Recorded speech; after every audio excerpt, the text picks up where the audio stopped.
Today's game is being broadcast in Spanish where available using the SAP button on your television. San Diego won the toss. They will defer, so it will be Cleveland football to start this game. First time these two teams have met since 2012. The Browns won that game 7-6.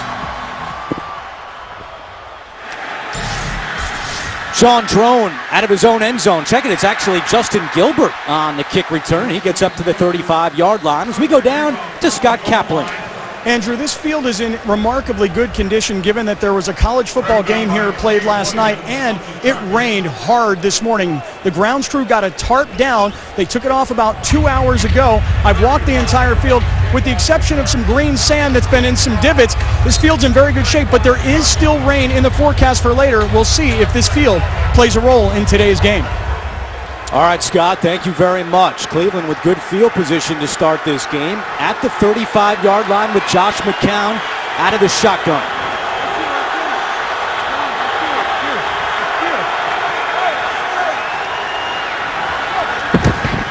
They'll throw on first. Travis Benjamin reels it in at the 43-yard line. A gain of 8 on first down. Josh McCown has lost 8 straight starts. Trying to get on track here in what's been a bumpy start after the concussion week 1 against the Jets. Did not play against the Titans in week 2. And then last week against the Raiders, slow start in the first half, showed some good stuff in the second half, but then the late interception sealed the win for Oakland. It's 2nd and 1. Another pass, and that is incomplete. He's trying to get it to Taylor Gabriel, and it will be 3rd down. As we take a look at the starting offense, Joe Thomas has never missed a snap in his career at left tackle. And Travis Benjamin already with 5 touchdowns this season. Yeah, 3 of those touchdowns over 50 yards. This guy is only got 10 catches on the year, but when they decide to go to Travis Benjamin, usually good things happen, and it's usually down the field. Cleveland is 5th in the NFL, converting 3rd downs at 46%. 3 on the play clock. McCown over the middle, caught, incomplete. Brandon Flowers whipped it away from Travis Benjamin. McCown took a huge shot from Kendall Reyes coming off the left side.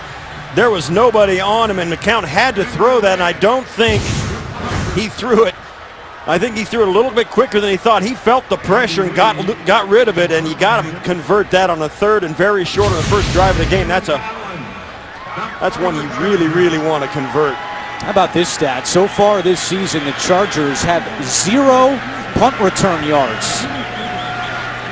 Keenan Allen awaiting this kick from Andy Lee at his own 8-yard line. And he's going to call for a fair catch. So still 0 on the board for the Chargers. A quick 3 and out for the Browns. A 49-yard punt from Andy Lee. And here comes Phillip Rivers, who's 3rd in the NFL, completing his passes so far this season at 74%. But the turnovers have been an issue. 4 interceptions for Rivers. He's also lost 2 fumbles. Yeah, and you talk about those turnovers. The first thing he told us when we met with him on Friday was, bottom line, I can't turn the ball over anymore. He knows if this team is going to get it turned around and have a chance to win not only today, but continually throughout the course of the season, the turnovers have got to be eliminated because they've already got enough odds stacked against them with all the injuries. Melvin Gordon goes out in motion.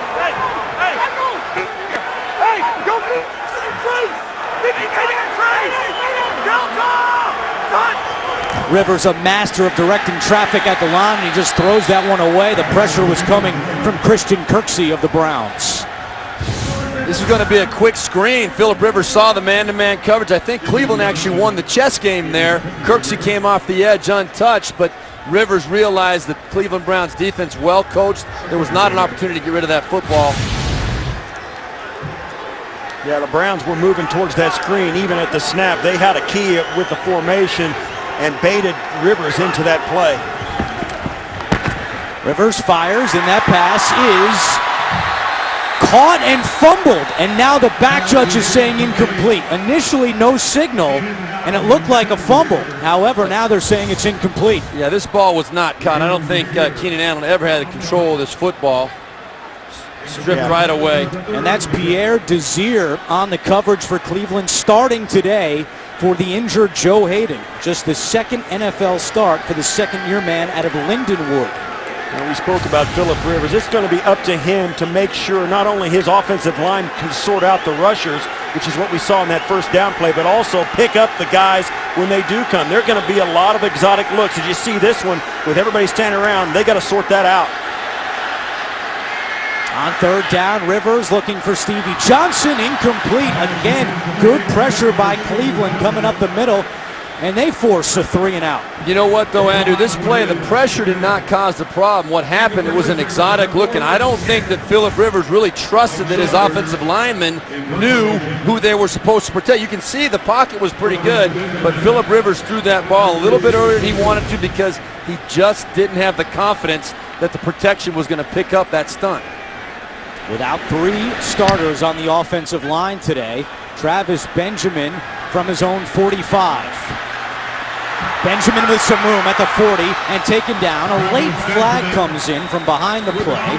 Today's referee is Bill Vinovich.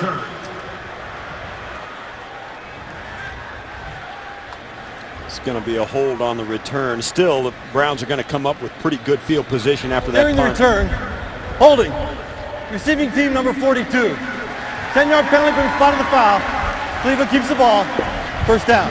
That's on the rookie fullback Malcolm Johnson. We're scoreless in San Diego. We've had 6 plays and 5 incompletions. Scoreless in San Diego with 13:46 to go in the first quarter. Browns again with good field position to start this drive from their own 46-yard line. Trey goes in motion. Crowell at running back. And it's the give to Crowell, trying to get around the right side and not much doing. Eric Weddle closing quickly for the Chargers. As we take a look at the San Diego defense, Corey Liuget signed that big contract extension in the offseason, still looking for his first sack. That linebacker, Manti Te'o, now in his 3rd year out of Notre Dame, and a surprise here in the Chargers secondary, as Jason Garrett was listed as questionable, went through warm-ups, but we're told he's not in uniform today. So it's Patrick Robinson getting the start at corner. Garrett with a foot injury. McCown on second down to his tight end Barnage, trying to fight for extra yardage, and Manti Te'o among those making the tackle for San Diego after a gain of 4. Josh McCown in his 13th year, now at the age of 36, his 7th different NFL team that he's played for, and has struggled on the road in his career. 4-19 record as a starter on the road.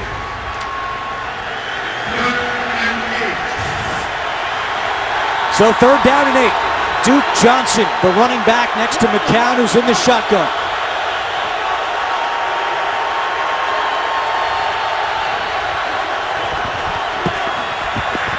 McCown in trouble, football is out.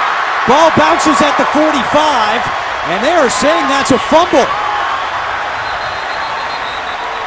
And San Diego recovers.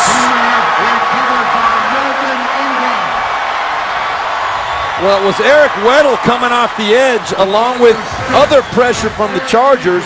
You see Weddle came right there, lined up inside and snuck his way. He's not the biggest guy in the world. He just kind of came through there, hit him low while he was also getting hit high from Melvin Ingram. Big play for the San Diego Chargers. 6th lost fumble this season for the Browns. That's tops in the NFL. The NFL on CBS is sponsored by Southwest Airlines. Book your low fare now at southwest.com. Domino's. Order online at domino's.com. And by FanDuel, the leader in one-week fantasy football.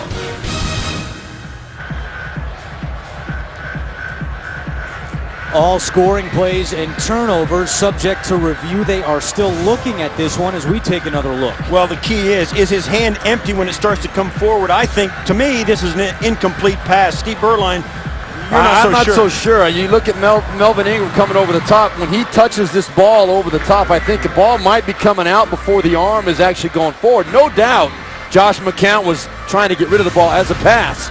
Just a question of when that ball came loose. Yeah, they're saying San Diego ball. San They Diego confirmed ball. it. Either confirmed it or let it stand. But I think we had a couple of really good angles. And that was a point of emphasis. We got an officiating notice from the league, all the announcers did, and this is exactly what they were talking about. So they got a good handle on what it was. McCown has fumbled in 6 of his last 7 games. Gives San Diego great field position from the Cleveland 40-yard line. It's a give to Melvin Gordon, and the Browns' rush defense closes quickly. Randy Starks, one of the first to get there. As we take a look at the starting offensive line for the Chargers, we mentioned this off the top. 3/5 of their starting line is out today. Hairston, Wiggins, and Robinson getting the starts up front. And Keenan Allen off to a fantastic start this year. His 29 catches are tied for 3rd in the NFL. Now these guys are going to have to rise up and give Phillip Rivers some options. The ball's going to come out, I think, a little quicker today than it has in recent weeks for the Chargers because Rivers just isn't that confident in those guys up front. Rivers in trouble, and he's sacked. Christian Kirksey with the 3rd sack of his career, first this season. Steve, you mentioned that Phillip Rivers just doesn't have any confidence in his offense line. There's good reason. This is what happens. Here's Kirksey right here. He's going to come through. It's a stunt.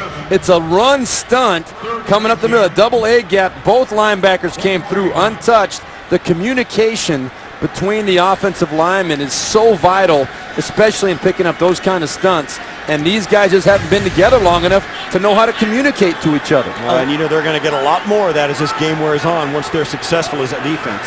11th time this season that Rivers has been sacked. It's 3rd and 19. Rivers looking deep down the sideline for Floyd, and it's broken up. Pierre Desir again on the coverage for the Browns, and they force another San Diego 3-and-out. Well, this is just, you're going to have to throw it up and see if your guy can make a play. Phillip Rivers, he gets rid of this football really early in this route for obvious reasons. And he's not even, Phillip Rivers he's frustrated. He knows how tough it's going to be for that offensive line to sort that out. And it's getting to the point now where the Browns are going to send extra people every down because they know that's going to give them the edge. This offensive line does not have it together right now. That was Joe Hayden with some fist bumps on the Cleveland sideline. San Diego's run 6 plays, and they have -9 yards. Benjamin lets this one bounce at the 15, a Cleveland hop to the 17-yard line. So the turnover does not prove costly. Cleveland gets the ball back. This week on an all-new Late Show, it's Senator John McCain. And Tuesday, Stephen welcomes former President Bill Clinton. Don't miss it, only CBS. There's the San Diego offensive line trying to get on the same page. Offensive line coach Joe Delisandris with 3 new starters up front. And that's a lot. I guarantee you, Joe Delisandris has had a lot of sleepless nights this week because that is a tough job. He knows Phillip Rivers' health is dependent upon it. Cleveland's run 6 plays on offense and gained just 3 yards. 10:36 to go first quarter. And it's Johnson on the carry, gets away from 1 tackle and up to the 20-yard line. Manti Te'o missed that tackle right in the backfield. He was on a run stunt like we saw the Cleveland Browns do a moment ago. He just missed the tackle. Comes right in, untouched, right there in the backfield, has him wrapped up and just can't hang on. A lot's been made of the Cleveland rush defense, last in the league. Well, the Chargers rush defense is tied for the 4th worst against the run, giving up 135 yards per game. Johnson got 3 at 2nd and 7. Play action. McCown, well, wide open Barnidge. There is a flag down. Barnidge still going all the way up towards midfield. A gain of 28. And let's see what the flag is. It's going to be encroachment on the defense in the neutral zone. Offside. Defense number 94. Penalties declined. Result of the play, first down. We talked to Josh McCown yesterday, and he told us that Gary Barnidge is a guy that he believes has been underappreciated at this point in his career. He's right here on the end of the line. He's just going to go up and across the field. Good, hard play action, held those linebackers, opened up the big hole underneath the safeties, and a nice play action pass on 2nd and 7. A career-high 6 catches for 105 yards last week for Barnidge as Duke Johnson dances his way across the 50 and into San Diego territory. Yeah, Barnidge is a big guy, 6'6", 250 pounds. He's been in the league for quite a few years, you know, for 8 years, most of them in Carolina, but just never really utilized as a pass receiver, even though he caught a bunch of balls at Louisville in college. Right here, I think he's kind of found a home and a connection with Josh McCown. Through 3 games, he gained 160 yards through the air. That was more than his entire total from last season. McCown slant to Hartline. And Brian Hartline picks up a Cleveland first down. Brandon Flowers on the coverage. Yeah. Hartline has been a guy that virtually all of his catches are for first downs on 3rd down. The guy's a great conversion guy. McCown's learning to look for him. He's the biggest receiver by a mile on this Cleveland roster. That's not saying much. No, it's not. That's why I say by a mile. He's the only one that's over 6 feet tall and has got real good hands and has made a couple of catches this season that have been phenomenal. Well, Dwayne Bowe is active today, and he's that bigger body that could potentially fit into this Cleveland offense. Only playing 1 game and 8 snaps so far this year. And lots of movement on the line.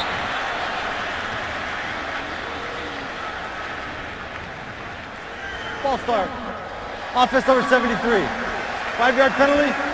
Go first down. Rare penalty on Joe Thomas.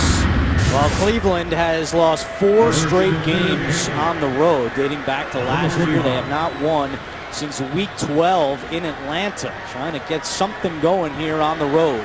And you look at the numbers, I mean, my goodness, 11 turnovers and negative 51 in point differential. This is a team that desperately needs to do something positive on the road. Mike Pettman, his 2nd season as head coach. Johnson on the carry. Some room around the left side up to the 42-yard line. Teo with another tackle. One of the things about this Browns offense that is completely the opposite of San Diego is their offensive line guys almost never miss a snap. They played in 192 of 190 snaps this year. Those 5 guys, they just don't leave. 192 of 195. The right guard, John Greco, just missed 3 snaps in 1 game this year. The rest of them been intact.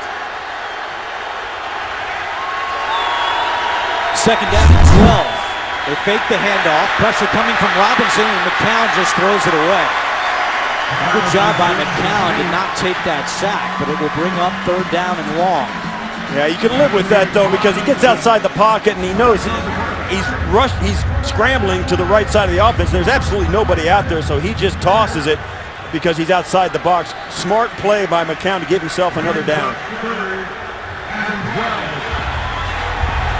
There's Johnny Manziel, the backup quarterback, and actually Austin Davis is active today, the 3rd-string quarterback for the first time this season, or 2nd time, I should say.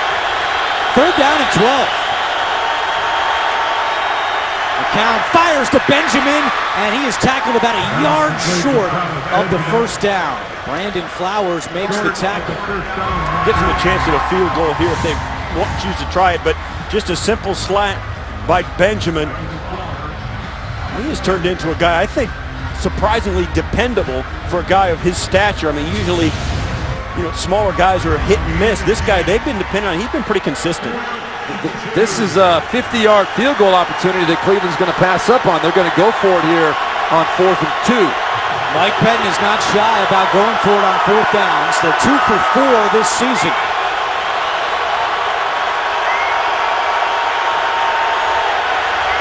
McCown looks to throw, and that pass is incomplete. The flag comes in.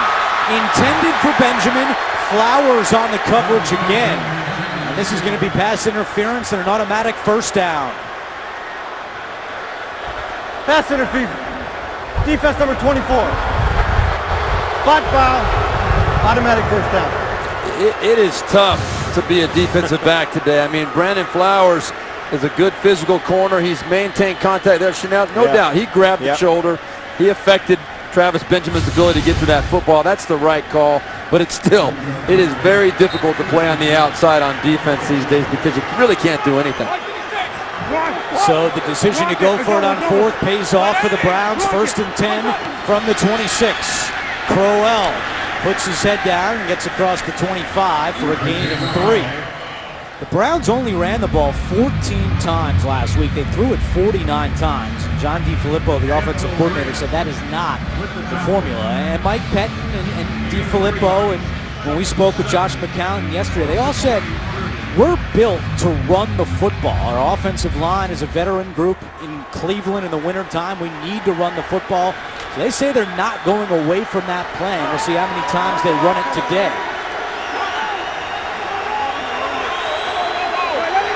Ninth play of this drive.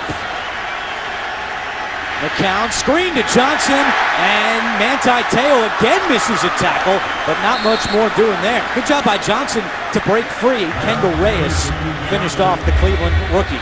You know, you were talking about, Andrew, the run game, but let's look at this. We'll see the pressure coming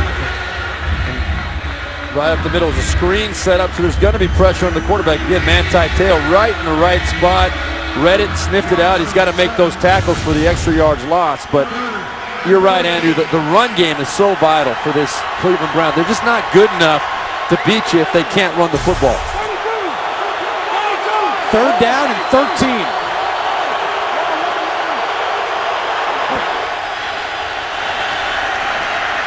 McCown rolling right, throws on the run. It's caught at the 18-yard line. That's Duke Johnson bringing it in, and he's going to be, again, 2 yards shy of a first, and this time Mike Pettin sends out the kicker, Travis Coons. Yeah, McCown did a nice job coming to the near side to buy some more time. I don't think the receivers for the Browns did a good enough job trying to give him some place to work for. I mean, all of them kind of looked and they said, it's like they don't expect McCown to do that. I mean, with the 2 quarterbacks they have, Manziel and McCown, that's got to be something you're better at than the Browns were on that play. It's a 36-yard field goal attempt for Travis Coons, who's 3 for 3 this year. Kick on the way, and it's good. So the Browns strike first with 4:12 to go in the opening quarter. Cleveland has a 3-0 lead.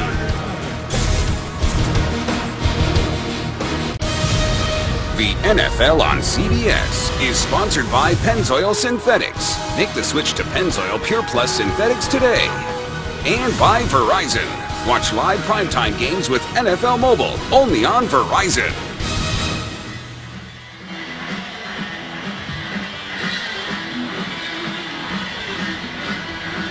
Back in San Diego, where once again the Chargers are playing from behind. They have not had a first quarter lead in their last 9 games. Field goal by Coons, who's now 4 for 4 this season, and he'll kick it away to Brandon Oliver, who's back deep. Steve Berline and Steve Tasker, Scott Kaplan down on the sideline. I'm Andrew Catalan. We thank you for joining us. Week 4 of the NFL on CBS, and it's a touchback for Coons. San Diego will try to get something going offensively. You're watching the NFL on CBS. Your weekend starts when the Indianapolis Colts and the Houston Texans square off on Thursday Night Football on CBS and NFL Network. And just a moment ago, the Colts beat the Jaguars in overtime without Andrew Luck. We'll see if Luck's able to go. Short week this week for the Colts, who have just owned the Texans all time. Back here in San Diego, Phillip Rivers 0 for 4 so far, and the Chargers have run only 6 plays and have negative 9 yards. Playing from behind once again. They've gone with consecutive 3-and-outs here in the first quarter. One of the things Phillip Rivers told us yesterday, though, was that he really felt that last week a matchup issue was going to be a problem against Minnesota, the Vikings. Michael Griffin, they felt the defensive end, they couldn't block him physically. Today he feels better about the matchup with his offensive line against the Cleveland Browns defensive front. Play action on first down. Rivers looking deep for Malcolm Floyd. Incomplete, but a flag is down. It was Tramon Williams on the coverage with Floyd. Yeah, they were tied up all the way down the field as Malcolm Floyd was doing his best to make it look like they were tied up anyway as well. Prior to the pass, holding. Defense number 22. 5-yard penalty, automatic first down. They're coming right at you as Floyd's going to push up the field. There you see the handful of jersey. That is a call right there that they're going to make every time. If the officials, and they're instructed to do it this year, if they see a handful of jersey pulled away from the body, it's a flag automatic. Well, that was blatant. I don't know what in the world the Cleveland Brown defender was thinking on that play. Third penalty against the Browns here in the first quarter. It's Gordon on 1st and 10. Gordon gets to the outside and taken down at the 29-yard line. You can replay every game of the 2015 season on demand with NFL Game Pass. Go to NFL.com/Game Pass to start your free trial. And now Philip Rivers is going to go no huddle. I think it's a smart move. It gives him a chance to take more control of his protection and dictate a little bit as to what the front can do against them. San Diego has run 78 plays out of the no huddle so far this season, 4th most in the NFL.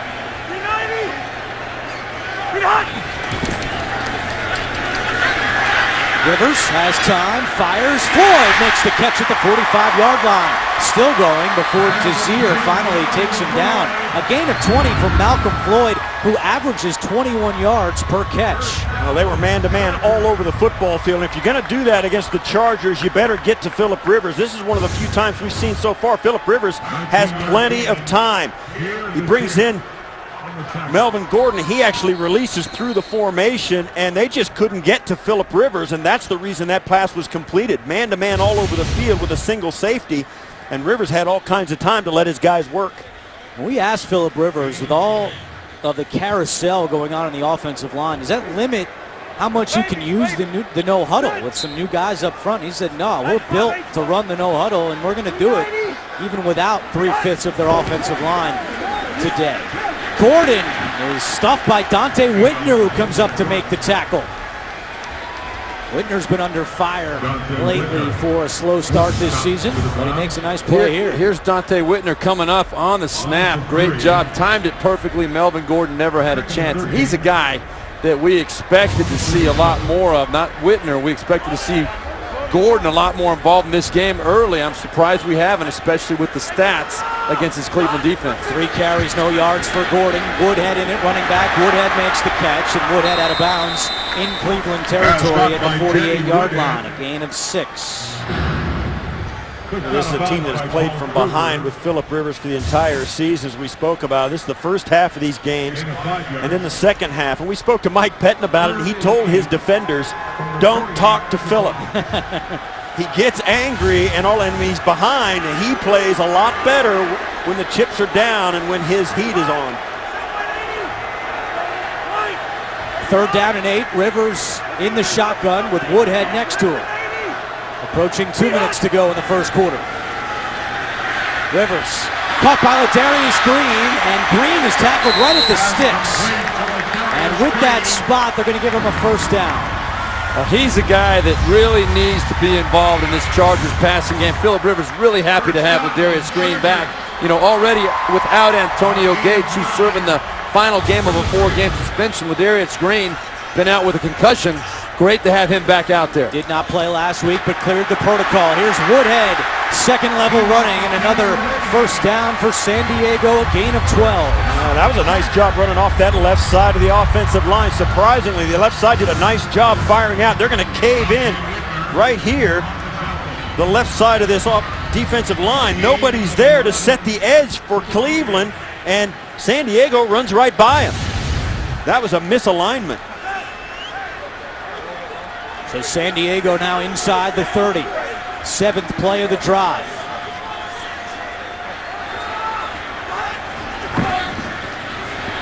Rivers to Keenan Allen, incomplete. It was Johnson Badamosi on the coverage, and it's 2nd down and 10. Just good tight coverage on the outside. Philip Rivers put that ball up and outside where either his guy or nobody could get it. Give Badamosi credit on that. He made a good play.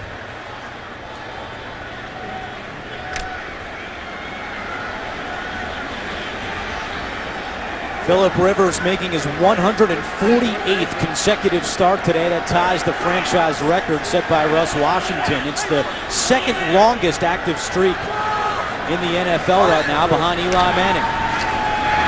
Rivers taking a deep shot towards the end zone, and it is caught. Was he inbounds? Yes! Touchdown, Keenan Allen.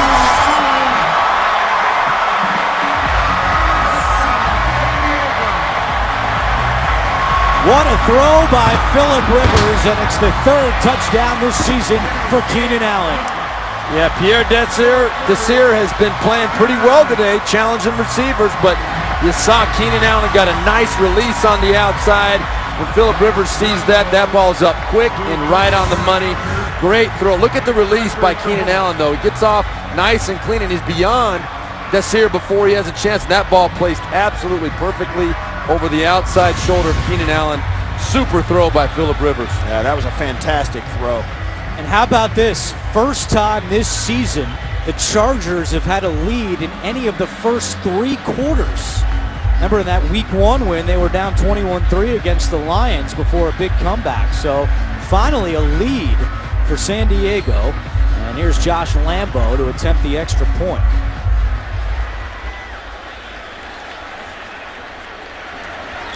Meanwhile, the Browns had only allowed 3 first-quarter points all season until this touchdown from Rivers to Allen. Extra point is good as we go back to the touchdown pass. Well, here's Keenan Allen on the outside right there. He's just going to run straight up the field. Not going to go out of bounds, hopefully. Phillip Rivers, he sees the safety in the middle of the field. Does a good job holding him back in the middle so he can't get over there to make a play. And then on the outside, the ball dropped perfectly over the top. That's a great job of identification. Phillip Rivers, I'm sure, saw that bump coverage pre-snap. He's got the freedom, Mike McCoy told us, at any point to change the play. He knew it was man-to-man coverage, identified it, and made the great throw. An 8-play, 80-yard drive, capped off by the 28-yard touchdown pass from Rivers to Keenan Allen.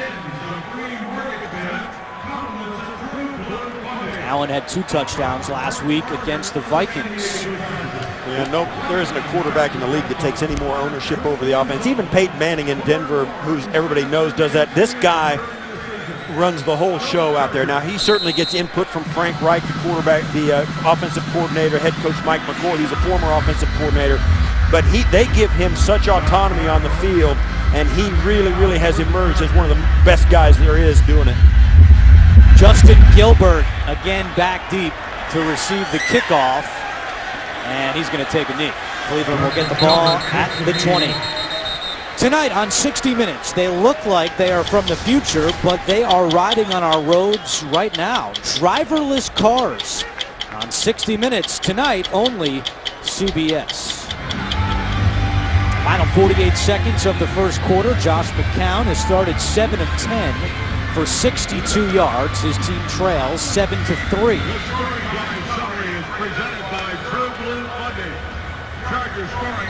Here's a look at those first 10 attempts for McCown. And he'll start this drive at the 20.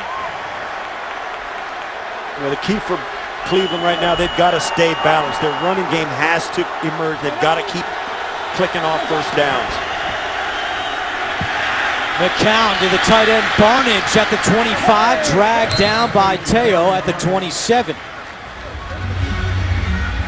Josh McCown told us last night that the catch radius that Barnidge has makes him such a great target. He can really throw the ball anywhere, and he's confident Barnidge can get it. Well, Josh McCown, very alert, knew Patrick Robinson, number 26, was coming off the edge there and had the bootleg coming. He was ready to throw the ball. Barnidge, another nice game. Already the 3rd catch today for Barnidge. 2nd and 1. This could be the final play of the first quarter. Crowell on the carry. He's got the 1st and more. Crowell into San Diego territory. And finally tackled by Eric Weddle. Big run for Crowell, a 32-yard scamper, the longest of the season. And that is the final play of the first quarter. We'll return to San Diego after these messages. You're watching the NFL on CBS, home of Super Bowl 50. Big play by Isaiah Crowell to close out the first quarter for Cleveland. They trail 7-3 at the start of the second as we go back to that run. Well, you'll see the blocking here is going to come out and the back just comes out. He's going to stretch this play, and when he sees the gap, he's going to take it to the house and gets right through the gap in the defense. Just a great zone stretch play, and you can see they call it a stretch because the defense, the closer to the sideline it gets, the thinner their stretch, and the back picks his spot and breaks the big one. So to start this second quarter, Cleveland has the ball at the San Diego 39-yard line. It's 1st and 10. McCown to Gabriel, trying to get him in some space. Slips a tackle up to the 35-yard line as we go down to Scott Kaplan. Andrew, from the Cleveland sideline, Brian Hartline, their wide receiver, is out of this game right now. It's being reported as a rib and a thigh injury, so 2 injuries to Brian Hartline. His return is being called questionable at this point. All right, Scott, that could mean more of Dwayne Bowe, who is active today. Mike Pettin said Bowe had the best practice of the season for him on Wednesday. And Bowe claims he's ready to make a contribution to this Cleveland team. Gain of 5 on 1st down. It's 2nd and 5. McCown looking deep for Duke Johnson in the end zone. Caught! Touchdown, Cleveland! A 34-yard score. And that's the first touchdown of Duke Johnson's career. Well, they got man-to-man coverage with Melvin Ingram, and Duke Johnson was up to the task. What a great throw from McCown as well. Well, this is a brilliant play design. You're going to see the shift that Cleveland has. They've shifted both running backs out there. That's Duke Johnson. And you got, right here, you got Manti Te'o and another linebacker lined up on the outside. Josh McCown sees man-to-man coverage, knows that a linebacker cannot run with his running back 40 yards down the field, and makes a tremendous throw over the top. Extra point by Coons is good. We spoke with Josh McCown last night. We said, do you like Duke Johnson as a pass catcher out of the backfield? He said, I love him. Loves it here. Cleveland back on top. Join in the fight against breast cancer. Learn more about a Crucial Catch Day on October 13th and find out how you can help make a crucial catch at NFL.com/pink. 14-10 to go in the first half, and Cleveland has retaken the lead 10-7. San Diego's lead only lasted 1 minute and 38 seconds on the first touchdown of Duke Johnson's career. Brandon Oliver awaiting the kickoff from Coons. Cleveland trying to stop a 4-game road losing streak that dates back to week 12 of last year.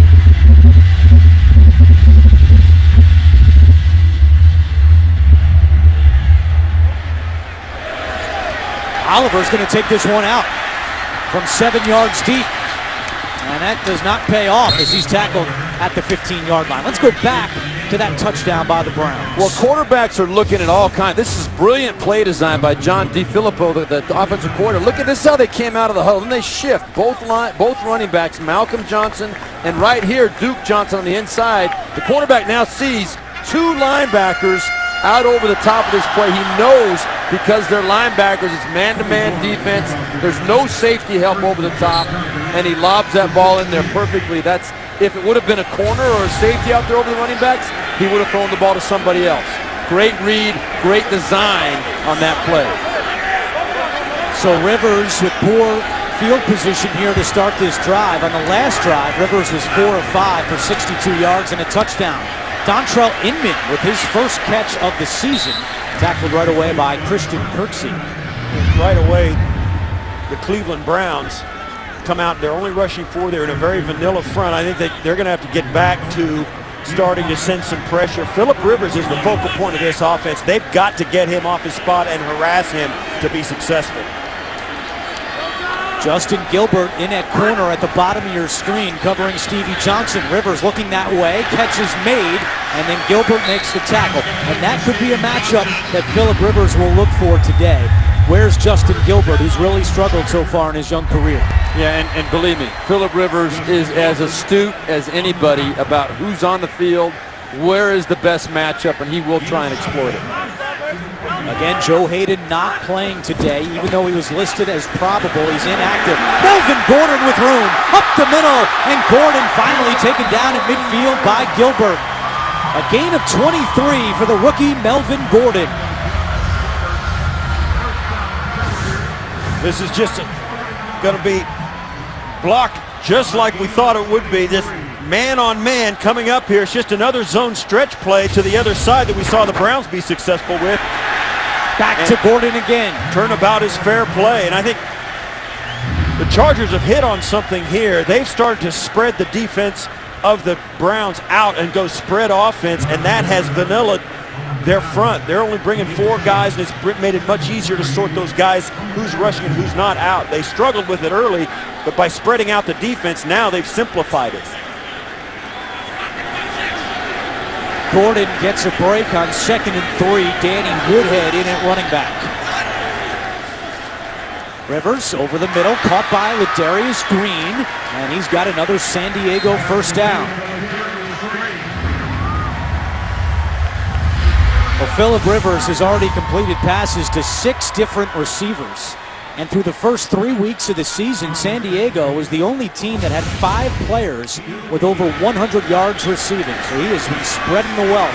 This time he hands it off to Woodhead, who was tackled by Paul Kruger at the 31-yard line. Danny Woodhead is such a fun guy to watch play the game of football. He's the smallest guy on the field, but he's got the biggest heart, and he can do so many different things for you offensively right there. Good job defending him, wrapping him up on the draw play.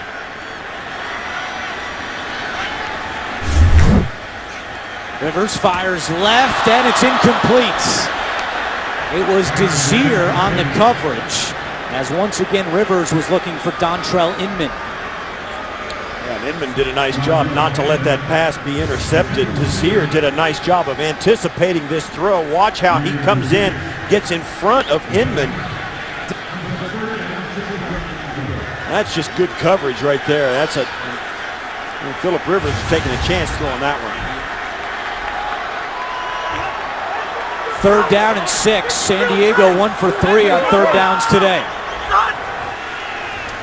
Quick pass caught by Stevie Johnson. Gets away from one, and Johnson is tackled short of the first down marker. That was great defense by the Cleveland Browns. They came up and showed Phillip Rivers that they were playing cover 0, no safety back deep, and you got straight across the board, man-to-man coverage, basically telling Phillip Rivers you're going to blitz. They threw a screen pass, had the right play on, and Cleveland just was better in their execution, made a great stop. So here's Josh Lambo, the rookie out of Texas A&M, attempting a 46-yard field goal. His long this year is 40. This would tie the game. Kick on the way, and Lambo is good. So the Chargers answer the touchdown by Duke Johnson. They put 3 on the board. And here in the 2nd quarter in San Diego, we are tied at 10. You're watching the NFL on CBS. The NFL on CBS is sponsored by the Home Depot. More saving, more doing. That's the power of the Home Depot. Geico. 15 minutes could save you 15% or more on car insurance. And by Dodge.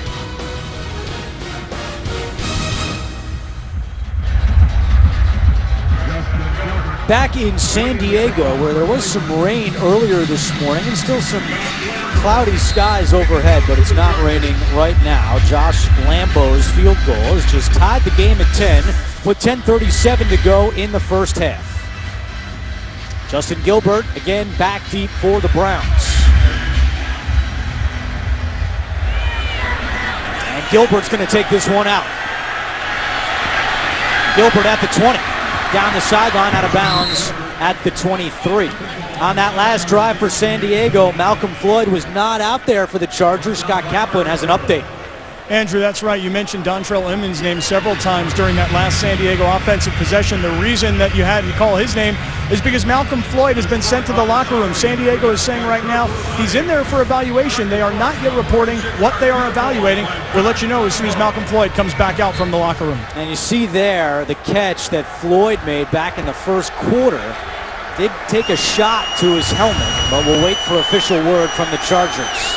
A 37-yard return by Gilbert. 1st and 10 for the Browns. McCown in trouble, and Josh McCown is sacked. 2nd sack today for the Chargers defense. And Melvin Ingram, one of the first to get back there for San Diego. Well, Josh McCown has got to be careful with this football. He already has one fumble. He's known to be very, very lazy with protecting that football in the pocket. Right there, almost got knocked out again on him. Well, he was staring down Travis Benjamin. Benjamin got double teamed. He didn't have anywhere to throw it. Browns quarterbacks have now been sacked 12 times this season. It's Crowell on 2nd and long, trying to find some room up the middle, and maybe gets back to the original line of scrimmage. It'll be 3rd and long.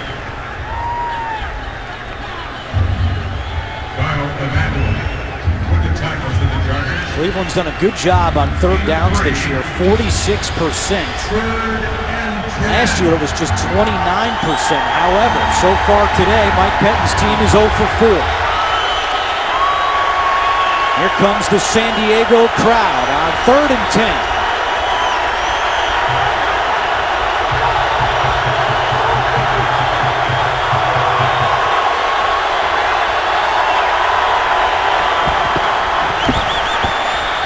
McCown over the middle to Johnson, makes the catch at the 33, still going for a Cleveland 1st down, all the way up to the 45-yard line. Tackle made by Adrian Phillips, but a gain of 15 for Duke Johnson. A great job by the Cleveland offensive line. You're going to see the Chargers pulled a stunt up front, but McCown had the time, and Duke Johnson comes in late. McCown gives him the short pass. That's exactly really what the Chargers wanted to happen, a short pass. They just wanted to make the tackle when he caught it, but they couldn't catch Duke Johnson. He turns it into the 1st down. That's the 4th catch today for Duke Johnson. He had 6 catches in the first 3 games combined, getting him involved in the passing game. Back to the ground with Crowell, and he gets across midfield. A late penalty comes in back at the line of scrimmage. That looks like it's going to be a hold. 10-yard penalty, Duke 1st down. That's on the center, Alex Mack. Mack had a fractured fibula last year, missed the final 11 games, and Mike Pettine told us last night he doesn't think Alex is all the way back. He's still trying to get his footing under him. Right there. He pulled him down. It's when the defensive lineman is trying to rip away and he can't get his shoulders turned to the play, the officials are going to throw that flag because he's obviously being restricted. 4th penalty against the Browns in the 1st half. McCown has completed 7 straight passes. It's 1st and 20. Make it 8 straight as Gabriel juggles it. Another flag comes in. Gabriel tackled at the 41-yard line by Donald Butler, but let's see what the flag is, and it's another one against the Browns. Yeah, this was an easy call to make as well.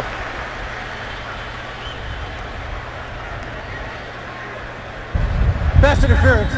Offense number 29. 10-yard penalty. Duke 1st down. Yeah, Duke Johnson just came off the line, start blocking the defender off the receiver. He doesn't know what's going on. You got to tell him it's not college. You can do that in college. Yeah, the rookie, you can't do that. Yeah.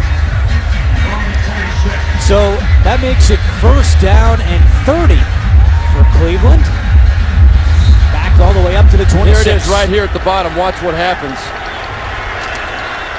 Yeah, they got the wrong one. It's 89. It's 89. No wonder Duke Johnson was complaining. It was 5 penalties for 40 yards against the Browns. McCown gets rid of it, incomplete. Pressure was coming. Corey Legion in the backfield. Melvin Ingram with pressure on the quarterback. That was Melvin Ingram that wrapped up McCown there. Now it's 2nd down and 30. Ingram forced that fumble of McCown back in the 1st quarter.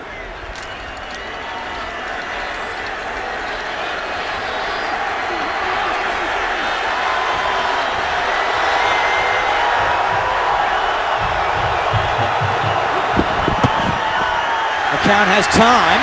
Over the middle to a wide open Duke Johnson at the 35. Slips a tackle up to the 40. So Cleveland gets a chunk of that penalty yardage back, a gain of 14, but it's still 3rd down and long. Well, that's exactly what they were trying to do, is get half of it back. You're not going to get it all in one play, but if you get 2 successful plays together, you can pick it up. Now they get into a third. It's about a 3rd and 14 about right now. So that's more manageable than a 3rd and 24. And this is an area where, as a quarterback, you're near midfield. If you see a tight window, but you think you can make the throw, you can take a chance. Totally different than being backed up in your own end. Inside 7 minutes to go, first half. 3rd down and 15, and Josh McCown has to call timeout with the play clock at 1. 3rd down and 15 when we come back to San Diego.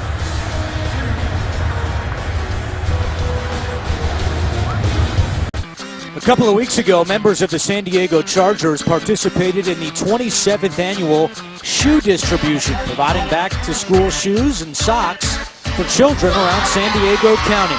To date, the event has donated more than 25,000 pairs of sneakers and socks. Eric Weddle, a big part of the community here in San Diego, now in his 9th year in the NFL. The quarterback of that San Diego defense. And members of that defense right now encouraging the fans to get loud on 3rd down and 15 following a timeout by Cleveland.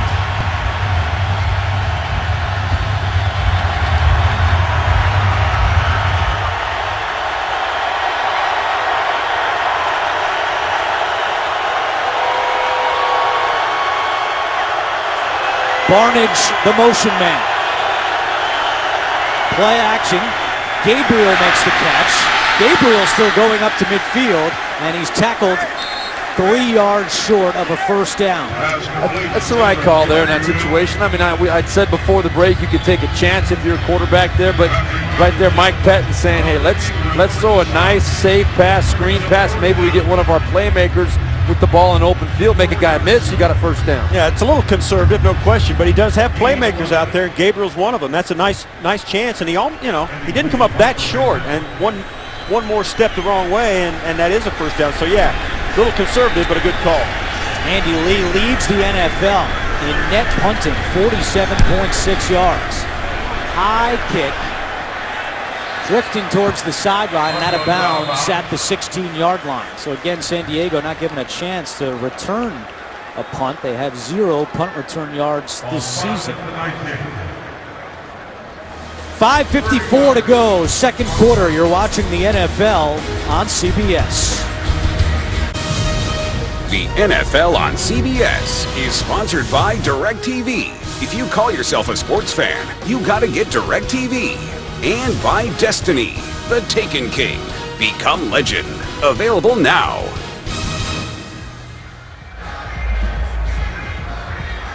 Coming up on the Verizon Halftime Report, join JB, Tony, Bart, Boomer, and Coach Cower for all the latest NFL scores and highlights, as well as a preview of Thursday Night Football on CBS and the NFL Network. It's all coming up on the Verizon Halftime Report. 1st and 10 for the Chargers.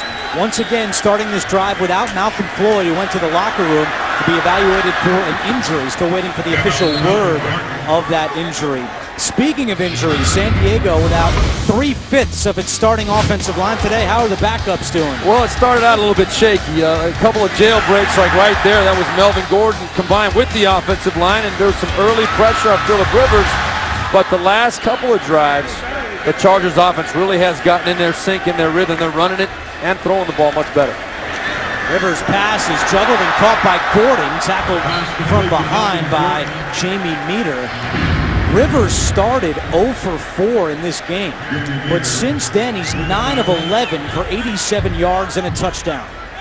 Yeah, after that first couple of series, they got a handle on what they wanted to do against this Cleveland front, and they forced the Cleveland defenders to spread across the field, and it has simplified it. We saw 6, 7 guys standing around the line of scrimmage, but now the Chargers are not letting them do that with their alignment. 3rd down and 1. Inside 5 minutes to go, first half. Gordon split out wide to the top. Rivers. And the pass is dropped by Keenan Allen. Rivers tried a quick pass to Allen, and San Diego is forced to punt. I'm sure Phillip Rivers had a very clear idea what he was expecting, and he and Keenan Allen are talking about it right there. But a little bit interesting to go empty backfield on 3rd and 1 in that situation. He's saying, hey, Keenan, just turn and sit right there. Give me a spot to put that ball. I'm going to stick it on you. You just got to fall forward for a first down. But obviously, they were not on the same page, and you scratch your head as to what happened, what the thinking was. You expect the offensive line to have some problems, but the first receiver, no. That's the 3rd 3 and out for San Diego in this first half, and Cyphers shanks one. Takes a San Diego hop at the 45. Cyphers also shanked one last week in Minnesota, so Cleveland will have good field position. Our first update of the day, back to New York. JB and Bart Scott. Get the mile high. Yeah, they test your lungs. Gary, tell you what, Gary Kubiak is the happiest man on the field. He wants to establish more balance on the offensive side of the ball. Brandon Hillman takes it 72 yards for the touchdown after Blair Walsh missed. Denver leads 10-0. And I'm sure Steve and Scott are in good shape. Back to Andrew Catalan. All right, guys, thank you very much. Broncos 6-0 at home against the NFC since 2012. Cleveland will start this drive at the 32-yard line. And they'll give it to Duke Johnson, trying to get around the outside. And Johnson slips by a couple, still going out of bounds. Good extra effort there by Duke Johnson. As we go down to Scott Kaplan with an update. Andrew, Malcolm Floyd still in the Chargers locker room. He has now been ruled out with a concussion. So Malcolm Floyd gone for the remainder of this game. Wow, thank you very much, Scott. So you'll see more of Dontrell Inman, and Stevie Johnson now will be elevated to that number 2 wide receiver for San Diego. There's Mike McCoy, who was with the Broncos as their offensive coordinator from 2009 to 2012, now in his 3rd season as the Chargers head coach. Johnson ended up getting 3 yards at 2nd and 7.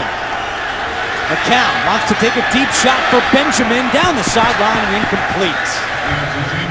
Coverage on the play by Brandon Flowers. That's been a good matchup today, Benjamin and Flowers. Well, Josh McCown, understandably so, when he sees bump coverage on Travis Benjamin, he's going to want to take a shot when he's got a go route like that. Good job by Brandon Flowers right there. There were other receivers open on the field, and in this situation, trying to get some points before the half, I'd like to see McCown take the sure thing. Gary Barnidge was right over the middle, wide open, but I don't blame Josh McCown for wanting to take a shot down the field with that little bottle of dynamite. Cleveland just 1 for 6 on 3rd downs today. It's 3rd and 7. Pressure coming. McCown fires, incomplete. Dwayne Bowe was the intended target, and it was broken up by Flowers. Well, Bowe's got to come out of this route a lot better than he did. He was really lazy at the stop at the top of the route. Watch as he gets up. He's going to get Flowers to turn his hips, and you see how he slipped a little bit, but when he plants, he's got to explode back to the line of scrimmage and get some separation. He did not get that done, and that's why the defender was able to defend that pass and be rolled over him. 2nd 3 and out today for Cleveland. No team has gone 3 and out more than the Browns over the last 2 years. Nearly 30% of their drives end in a 3 and out. Keenan Allen, and the crowd knows it. They finally have punt return yardage this season. 3. Give them 5 officially. It's amazing. Through 3 games, they had 0 yards in punt returns, and finally, he gets one, and now Keenan Allen a little wobbly after that return, holding his hip. How about the crowd here in San Diego? Very knowledgeable. They knew that finally they got something. Yeah, Keenan Allen, he's back there, probably not willingly. He's back there because they don't have anybody else up on the roster right now that can return punts, and he's been reluctant to not fair catch it, but right there he said, I'm going to try and get one. Jacoby Jones inactive. He's their normal returner, his 3rd straight game with an ankle injury. So San Diego backed up with 3:35 to go in the first half.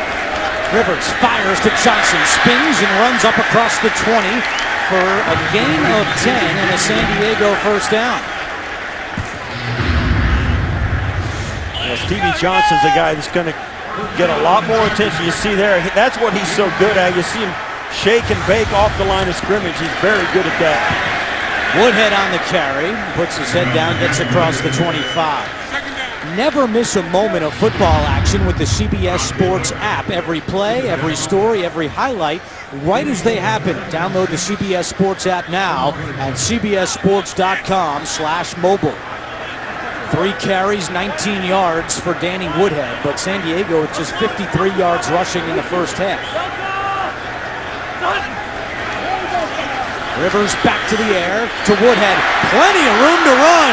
Danny Woodhead to the 40 and shoved out of bounds at the 43-yard line by Williams. A 16-yard pickup for San Diego.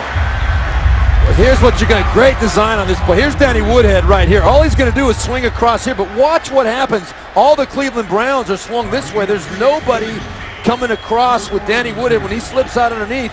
There's nobody on that side of the field. It's just green grass for Danny Woodhead, and that's not a recipe for success for the Cleveland Browns. 2:20 to go. San Diego with all 3 timeouts. Rivers steps up and just flings this one away, and a late flag comes in back in the secondary. And this is going to go against the Browns. Whenever the play gets extended, it really puts a lot of pressure on the defensive backs, and they start to get desperate. Prior to the pass, holding, defense number 26, 5-yard penalty, automatic first down. It's on Pierre Desir, who's starting for the injured Joe Hayden today. And Phillip Rivers is not a guy to extend very many pass plays. He's not a running quarterback. So when this play goes long, there you see, that's just what we said. Whenever you get a handful of jersey, you're going to get a flag. 6th penalty of the first half for the Browns. They've averaged 7 penalties per game through the first 3 weeks. 1st and 10 for San Diego. Rivers fires. Great attempt by Johnson. Tramon Williams on the coverage. It's incomplete. Yeah, that was good coverage by Tramon Williams all the way across the field with Stevie Johnson. Phillip Rivers put this ball the only place he could put it to give Stevie Johnson a chance, but you see Williams right there on top of Stevie Johnson the whole way. Again, Malcolm Floyd out with a concussion, so it's more of Dontrell Inman. He's lined up all the way to the top of your screen. Delayed handoff to Woodhead. Danny Woodhead into Cleveland territory, up to the 45-yard line. That takes us to the 2-minute warning. It'll be 3rd down from San Diego when we come back. Coming up on the Verizon Halftime Report, join JB, Tony, Bart, Boomer, and Coach Cower for all the latest NFL scores and highlights, as well as a preview of Thursday Night Football on CBS and the NFL Network. It's all coming up on the Verizon Halftime Report. 2-minute warning here in San Diego. The Chargers and Mike McCoy have all 3 timeouts remaining, and they're faced with a 3rd down and 3 from the Cleveland 45-yard line.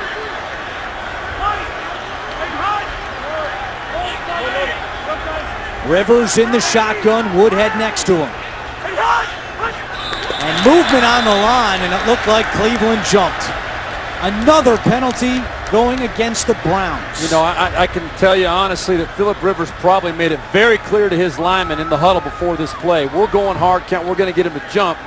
Nobody moved. You could see how excited DJ Fluker was up front. Neutral zone infraction. Defense. 5-yard penalty. Results in a first down. That's a veteran move by a quarterback, making it very clear to his offense. You see Fluker right there. He was waiting for somebody to move. Knew right away they were going to get that offside. It's the little victories that make you happy during the game. I like 7. Sorry, Andrew. Go ahead. I was going to say 7th penalty against the Browns. They average 7 per game, and that's the 3rd time today that San Diego's been given a first down because of a Cleveland penalty.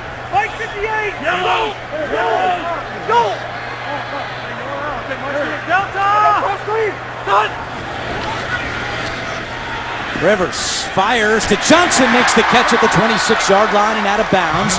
Made the grab right in front of Tramon Williams. You had a great example of Phillip Rivers there controlling that field. Yeah, and you see Stevie Johnson, who's been, really elevated to that number 2 spot. That's a deep out route.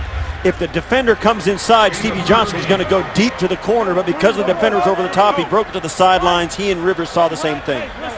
Listen, he's down, and then Lucy, come over here. Yeah. Green key, hey, toss her. Hey, Jose. It's quite a conversation. Delta, son. Rivers directing traffic On the run, throws it away. Pass is incomplete. That was a great listen That to is Phillip so- Rivers and what he does at the line of scrimmage. They say, listen, this guy's down. Mike is this guy. You got him. You come I'll over take here. this guy. He You sends the- run over to the car and make a left. And one of the keys for the Browns today, what they told us, was holding their looks on defense, because Rivers does so much pre-snap. Mike Pettin didn't want his defense to move around too much. He called it a high-stakes game of poker, and who would give up the tell? He didn't want his defense to give up the tell, or as he said, allow Rivers to read their mail, was the quote he used. Rivers, and that pass is broken up, intended for Ladarius Green, and Carlos Dansby got a hand on it. Once again, the Chargers spread everything out. Phillip Rivers is so accurate and so adept. You can see how good a throw that was. It really took a great effort by Dansby to get a hand on that. Great defensive effort by that veteran inside linebacker. I expect Phillip Rivers to take a shot up the field on this play because they're already in field goal range. He's going to find the right matchup, maybe up top. He's got a one-on-one coverage up top. He's got it at the bottom down here as well. 3rd down and 10. Rivers and a miscommunication. Rivers can't believe it. He's looking at Ladarius Green and telling him he went the wrong way. Ladarius Green is looking back at him thinking he did the right thing. But there you see Green's getting jammed at the line by Kirksey. You got to give Cleveland credit, though. They even fooled me on that one, Andrew. I think I know how to read these coverages. I thought it was going to be man-to-man, single safety. I think that's what Phillip Rivers saw. Turns out they ended up at the last minute holding their cards like you talked about, and the safeties came flying out of there to a 2-deep coverage. I think they got Phillip Rivers that time. Lambeau with a 45-yard attempt. And the kick is good. Remember, Antonio Gates, Phillip's favorite target, serving the final game of his 4-game suspension today. 1:36 to go in the second quarter, and San Diego has a 13-10 lead. The Chargers have trailed at halftime in each of their last 6 games going back to last year, but Cleveland does have 2 timeouts and a minute 36 to go. And this Browns defense has had trouble giving up touchdowns late in the first half this year. The Jets got them for 1 late in the first half, week 1. And last week, the Raiders with a touchdown late in the first half. Here they hold San Diego to a field goal. It's a 3-point game, and Lambeau will kick it away.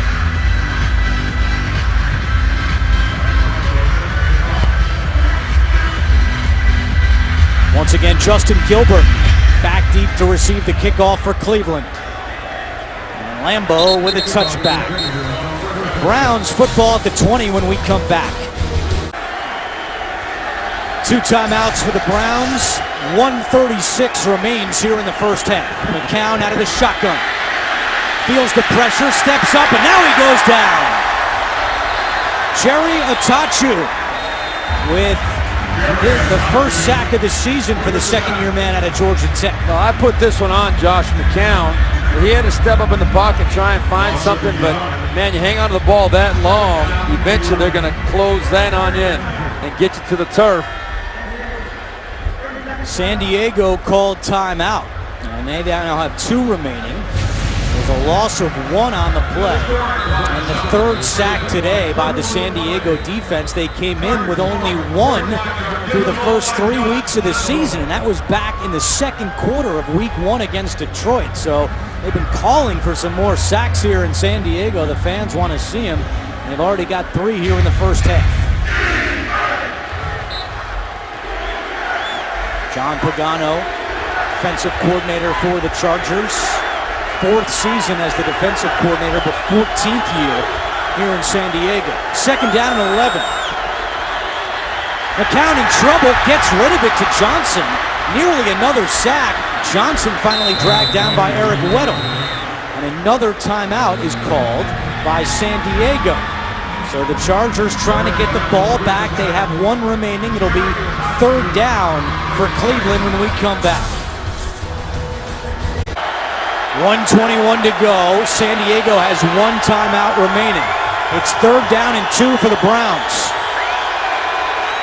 Chargers trying to get the ball back in the hands of Phillip Rivers before halftime. McCown over the middle to Johnson. And it's going to depend on the spot. It's He right got at it. the marker. He got it. He's got it. He's That's past a the 30. big first down for Cleveland. That's a great job by Duke Johnson. Veteran move, knowing where those sticks are. And that means San Diego wasted their first 2 timeouts. 7 catches today for Duke Johnson. He had 6 in the first 3 games. And there's a flag down as Melvin Ingram came running. But did Cleveland jump first? They blew this play dead because Melvin Ingram was going to come off the corner. The official blew it a little bit premature. Neutral zone infraction. Defense number 54. Unabated to the quarterback. 5-yard penalty. Still first down. Yeah, those your offense would almost rather him not have that penalty blown. This is with a play that Duke Johnson found the first down marker. Great job just getting north and south. That's a huge first down, like we discussed, because it keeps the ball away from Phillip Rivers.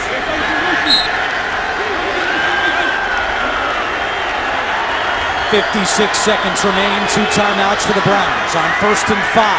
McCown fires, caught by Benjamin at the 45 and brought down at the 47-yard line. Cleveland moves the chains after a gain of 11.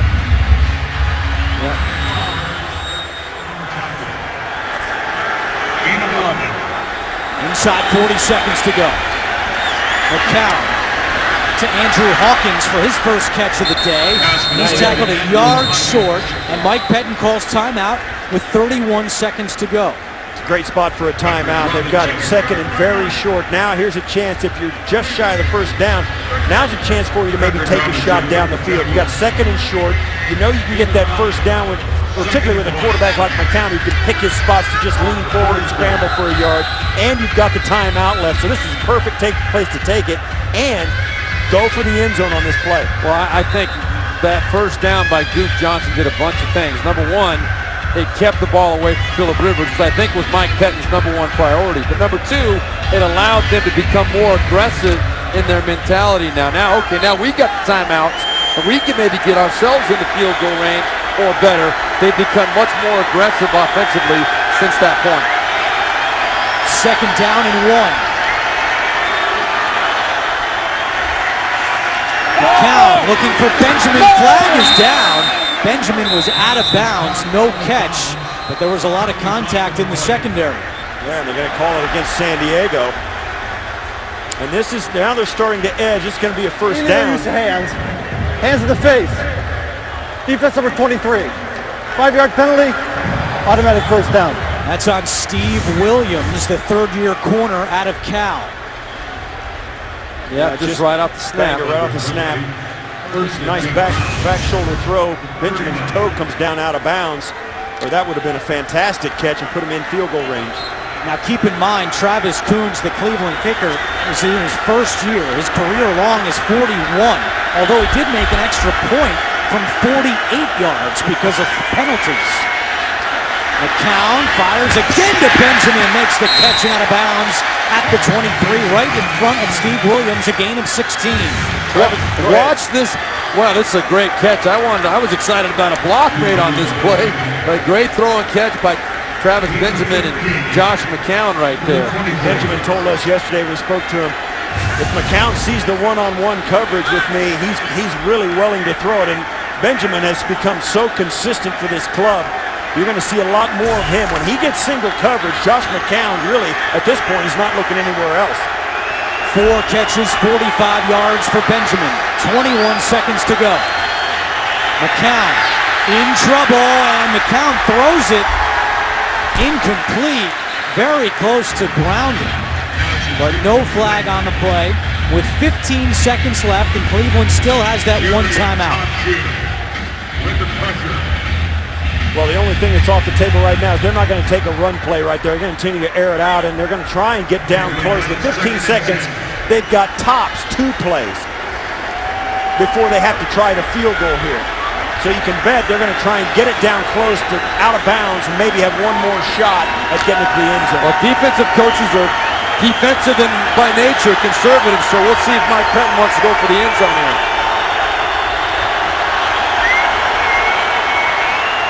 McCown sets up the screen to Crowell at the 25. Crowell still going to the 10. Mike Pettin racing down the sideline, calls timeout with 6 seconds remaining. That's his final timeout. So now, if you're Mike Pettine, do you fire a shot in the end zone or kick a field goal right away? Yeah, I think you got to kick the field goal. You run the risk of too many bad things happening. You come off the field with nothing in this situation, I think it's just a little bit too risky. If you had 8 or 9 seconds, different ball game. Well, I don't know. If you're the Chargers and it's Phillip Rivers, I think you take the shot because he knows he's going to throw it in the ground, throw it in the dirt, and stop the clock with 1 second left. You got to trust Josh McCown to do the same thing. Give him a chance. If it's going to be there, it'll be there right away. Take the shot. It's got to be to the sideline or the back of the end zone. But if it's not there, throw it away over the top of the end zone or into the dirt and stop the clock for the field goal.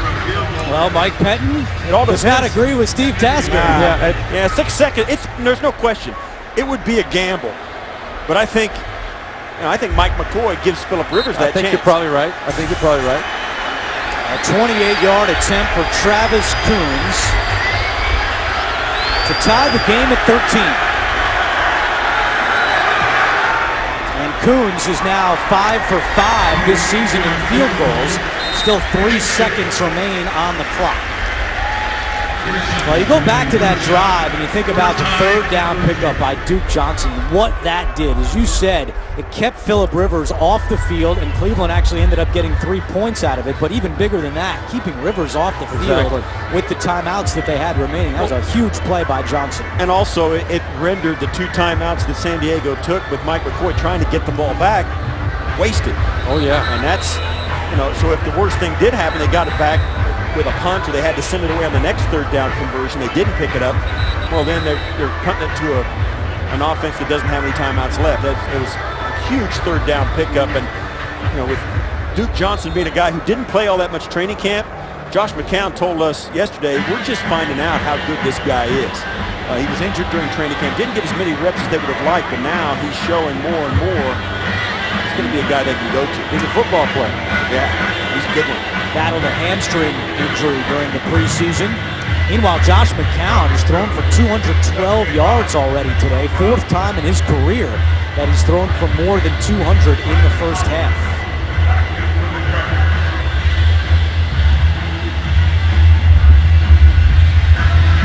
So Coons bounces one down the middle of the field. And John Phillips just takes a knee, and that will do it here in the first half. Let's go down to Scott Kaplan. Mike, you talked to us this week about not being consumed with sack statistics, but you said you wanted to get more pressure on the quarterback. What can you do in the second half to get McCown off his spot? Well, all 11 guys got to do their job better. That's what we got to do as a football team. And all 3 phases, not just rushing the quarterback, but as an entire football team. All right, Coach, thank you and good luck. 3 sacks in the first half for the San Diego defense. We are tied at 13. We'll be back with the Verizon halftime report after this message and a word from your local station. You're watching the NFL on CBS, home of Super Bowl 50.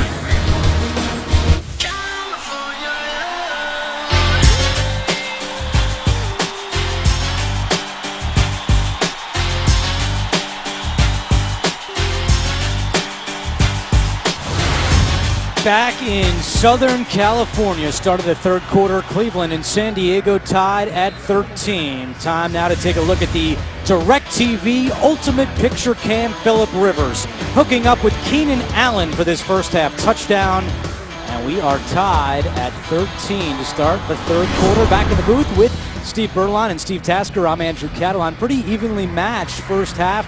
We're all tied up. Steve Berline, from a Cleveland perspective, what do you change in the second half? I don't think you change a whole heck of a lot. I think you continue doing what you're doing with a focus on trying to get that running game going. You want to limit the number of possessions you give Phillip Rivers, because when he has the football and he's got him kind of figured out now, he's very dangerous. Steve Tasker, San Diego, 3 sacks. They only had 1 in the first 3 games of the season. Can they apply more pressure to McCown here in the second half? I think they've got to do that. I think McCown is going to be the key for the offense of the Cleveland Browns. They've been able to stay very balanced for Cleveland. If they can continue to do that, San Diego's going to have a hard time getting the ball into Phillip Rivers' hands.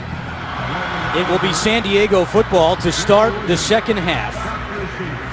Both teams coming in at 1-2. And as we mentioned earlier, since 1990, teams starting 1-3 only make the playoffs 14% of the time. Coons had 2 field goals in the first half. Interesting balance for the Browns offensively in that first half. 8 running plays, 29 pass plays. Very similar to last week, and the Browns coaching staff said that's not the formula they want. We'll see what they do here in the second half as Oliver takes a knee. We go down to Scott Kaplan. Andrew, I spoke to Mike Pettin coming out at halftime, and he talked about getting Phillip Rivers off his spot. He said, hey, if we can't get to him, we've at least got to affect him, no doubt. And he said, look, we've got to make better tackles. And as far as penalties, he said, secondary, we're aggressive. We're going to stay aggressive. We're not going to change the way we play. Well, 7 penalties for 50 yards in that first half for Mike Pettin and the Browns. Several of them kept drives going as well for the San Diego Chargers when the Browns had made stops. So those are the ones that really come back to haunt you a lot of times. Just the 1 turnover in the first half. It was the Josh McCown fumble. 1st and 10 for San Diego.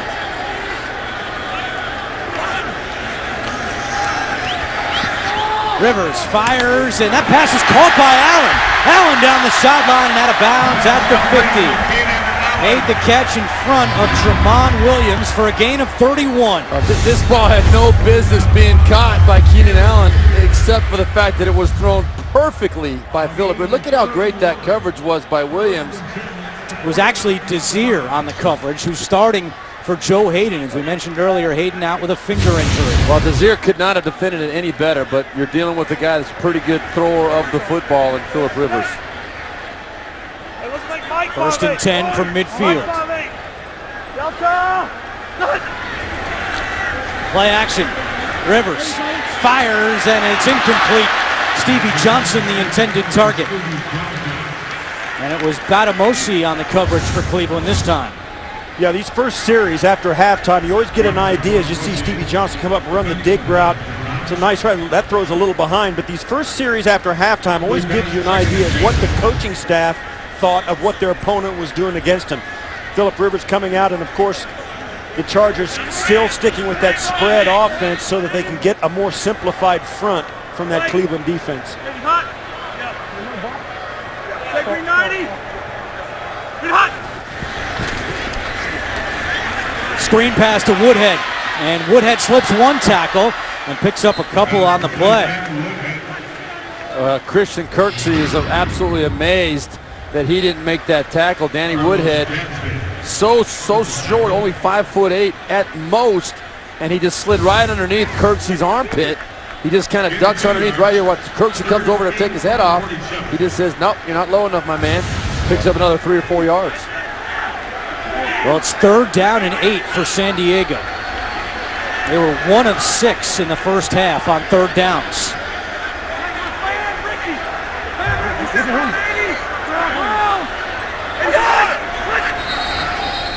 And there's movement and a flag down, and this is going against the Chargers. Ball start. Offense number 13. 5-yard penalty. Still 3rd down. That goes against Keenan Allen. Yeah, both receivers flinched on the hard count by their quarterback, and it's going to set them back 5 yards. And you can't miss it. You see both those guys lean forward. So now 3rd and 13 for San Diego. We're space 99, and then, no, 99's down, and then we're rocking, okay? 99, we're rocking. 58, man, Ricky. Delta! Done! Kruger coming with pressure. Rivers gets rid of it, and it's incomplete, but there's the flags. It was Batamosi on the coverage. Pass intended for Keenan Allen. And another Cleveland penalty will give San Diego a 1st down. Yeah, Keenan Allen and Phillip Rivers knew that he was going to throw this ball short, and he had faith in Allen that he was going to be able to adjust to it, and the defender wouldn't let it happen. And now they're having, I don't know what the conversation's about, because it looked obvious from our vantage point that Batamosi grabbed him and wouldn't let him come back to the football, and that's why he actually ended up sitting down on that play. And now he's coming off with a limp. Is Stevie Johnson. And that's big for the Chargers. Prior to the pass interference, personal foul, face mask, defense number 24. That penalty is declined. Pass interference, defense number 24. Spot foul, Automatic first down. Tough play for Botamosi, but keep an eye on that Stevie Johnson injury because San Diego only dressed 4 wide receivers today, and Malcolm Floyd went out in the first half with a concussion. Now you see Johnson pull up lame on that route. And that does not look good. We hate to speculate on an injury, but that looks like a hamstring issue right there. And we all know how significant that can be with a wide receiver or defensive back. They can ill afford to lose another receiver today. You're 100% right, Andrew. So right now in the game, just 2 wide receivers. Gordon spins, and Gordon is brought down. Dante Whitner with another tackle in the backfield. Going back to that penalty on Botamosi, 4th time that a Cleveland penalty has given San Diego a first down. Just great pursuit on defense right there. Relentless up front, not giving Melvin Gordon anywhere to go with that football. Very active front 4 in that play for the Cleveland Browns. Loss of 3 on the play. It's 2nd and 13. Darius Green, the tight end, is lined up in the slot. And again, movement on the line. And a false start against San Diego.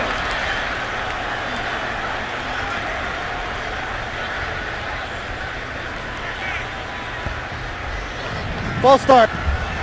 Offense number 75. 5-yard penalty. Still second down. That's on Chris Hairston, his first start at left tackle since 2012. Well, certainly the Cleveland Browns aren't helping themselves with penalties, and the Chargers are returning the favor. Starting for the injured King Dunlap, who's out with a concussion. San Diego missing 3/5 of its starting offensive line today. So following the penalty, it's 2nd down and 18. Delta!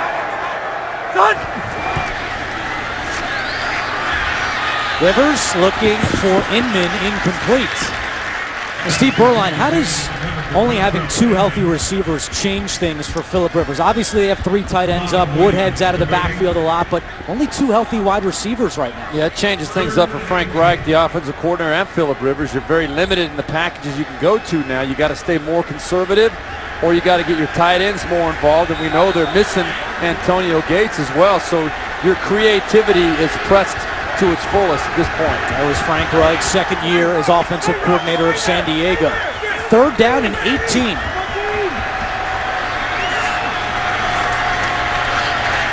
Rivers to Allen, and Botamosi immediately makes the tackle at the 40.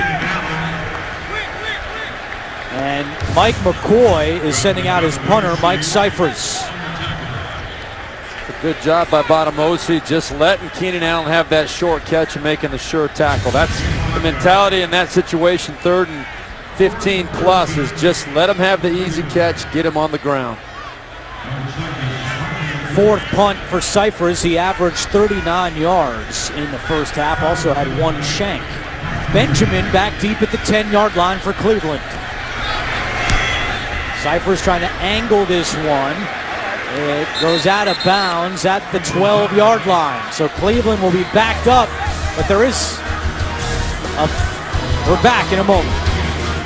Tonight, Week 4 continues with Sunday Night Football on NBC, and tomorrow with Monday Night Football on ESPN, and then Week 5 kicks off with Thursday Night Football on CBS and NFL Network, the Colts and the Texans. A little confusion going to break there on the spot of that football and the punt. It looked like it went out of bounds close to the 11-yard line, but an extra 5 yards given to the Browns. Yeah, the ball, the referee, obviously the one on the sideline, the one deep down in the corner is looking at the head official who's got the line where that ball crossed the sideline. Looked like it was more closer to the 10-yard line, but actually they spotted it up at the 17. So that's where Cleveland will start with its first drive of the second half. How about the balance for the Browns today? Hasn't been much balance. 8 runs, 26 passes. They go to the ground here with Crowell up the middle across the 20. And Crowell to the 24-yard line. And I brought the balance up at halftime, and they're built for that. They've got to get their running game more involved. They don't really need Josh McCown to be a guy who plays the same role as a Phillip Rivers for the Chargers. I mean, McCown needs to hand the football off. Now, they got their running backs involved in the first half, but they only had, between the top two running backs, only 8 rushes between them. They need to hand it off more to be successful. 2 straight run plays. Crowell again trying to fight for extra yardage, but he's tackled for a gain of 1. It'll be 3rd and short for the Browns. Great pursuit by Manti Te'o, the San Diego Chargers defense there. But you're 100% right, Steve Tasker. There's nothing that Mike Pettin would like more than to get this physical running game going. This is the same exact play that Isaiah Crowell popped the big one earlier in the ball game for about a 35 and 40-yard gain. Right there, defended much better by the San Diego Chargers defense. Cleveland just 2 for 8 on 3rd downs today. Faced with 3rd and 3.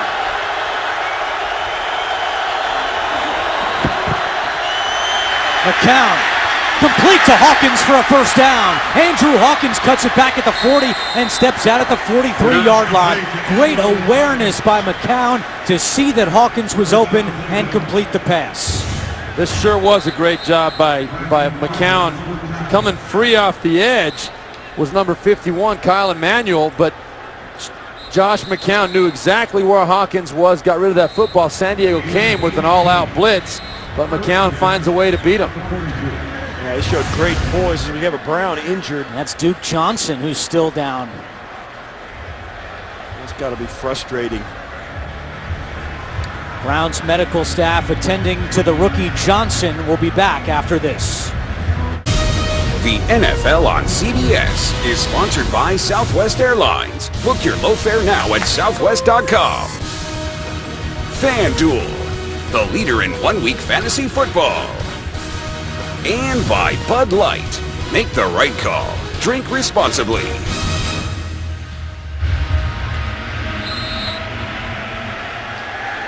Back in San Diego, Duke Johnson was able to walk off under his own power. He's being attended to on the Cleveland sideline. Crowell in at running back on 1st and 10. And a false start against the Browns. False start. Offense number 75. 5-yard penalty. Still 1st down. Here's what happened on the injury to Duke Johnson. It was actually the quarterback, McCown, that rolled into him. Well, Emmanuel's going to hit McCown. They're both going to drop down, and Duke Johnson, you see right there, he gets caught under the pileup. He did walk off under his own power, but we have to wait to see if he's able to continue in this game. 9 penalties, 71 yards against the Browns. This makes it 1st and 15.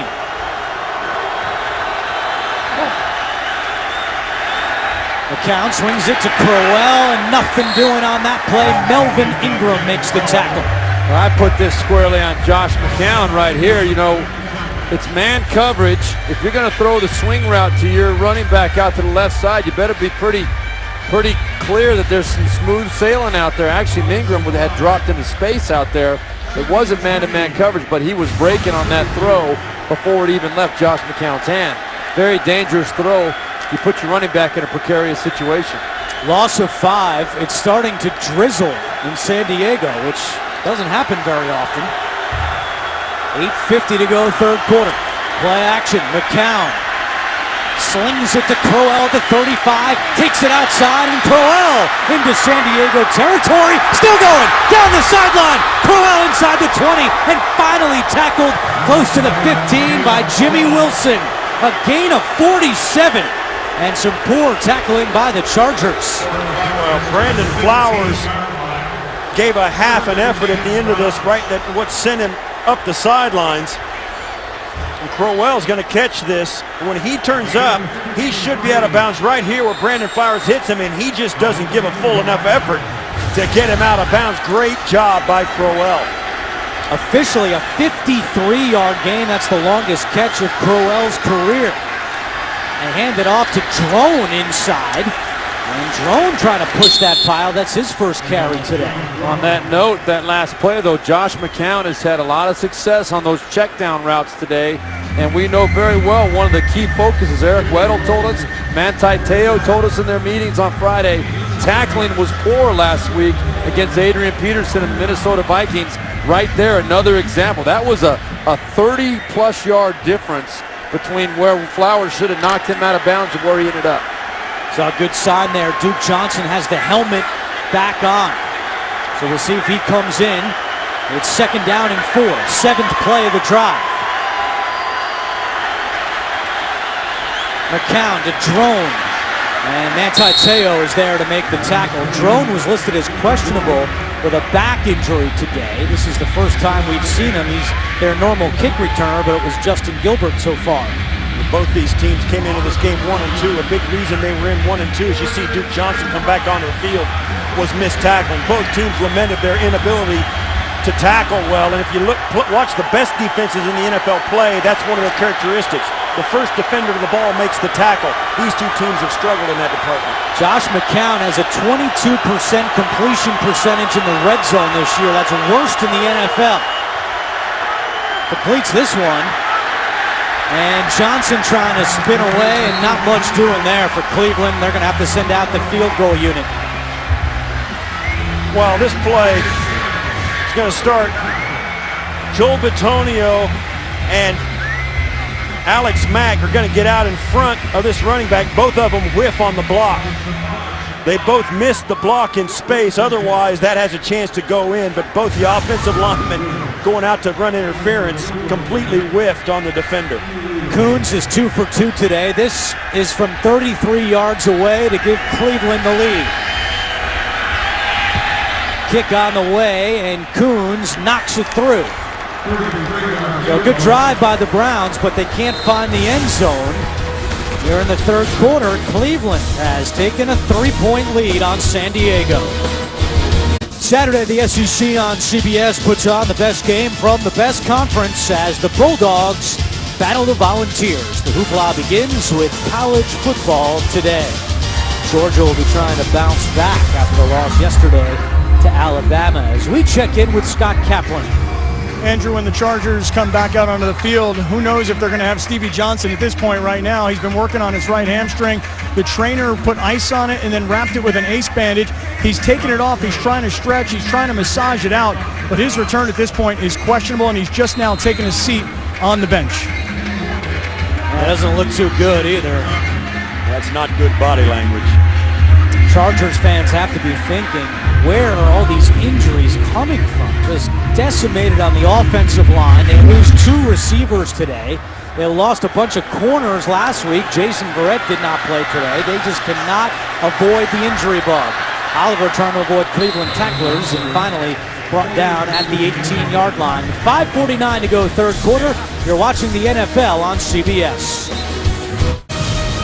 The NFL on CBS is sponsored by Sheraton, where actions speak louder. And by Toyota. Let's go places.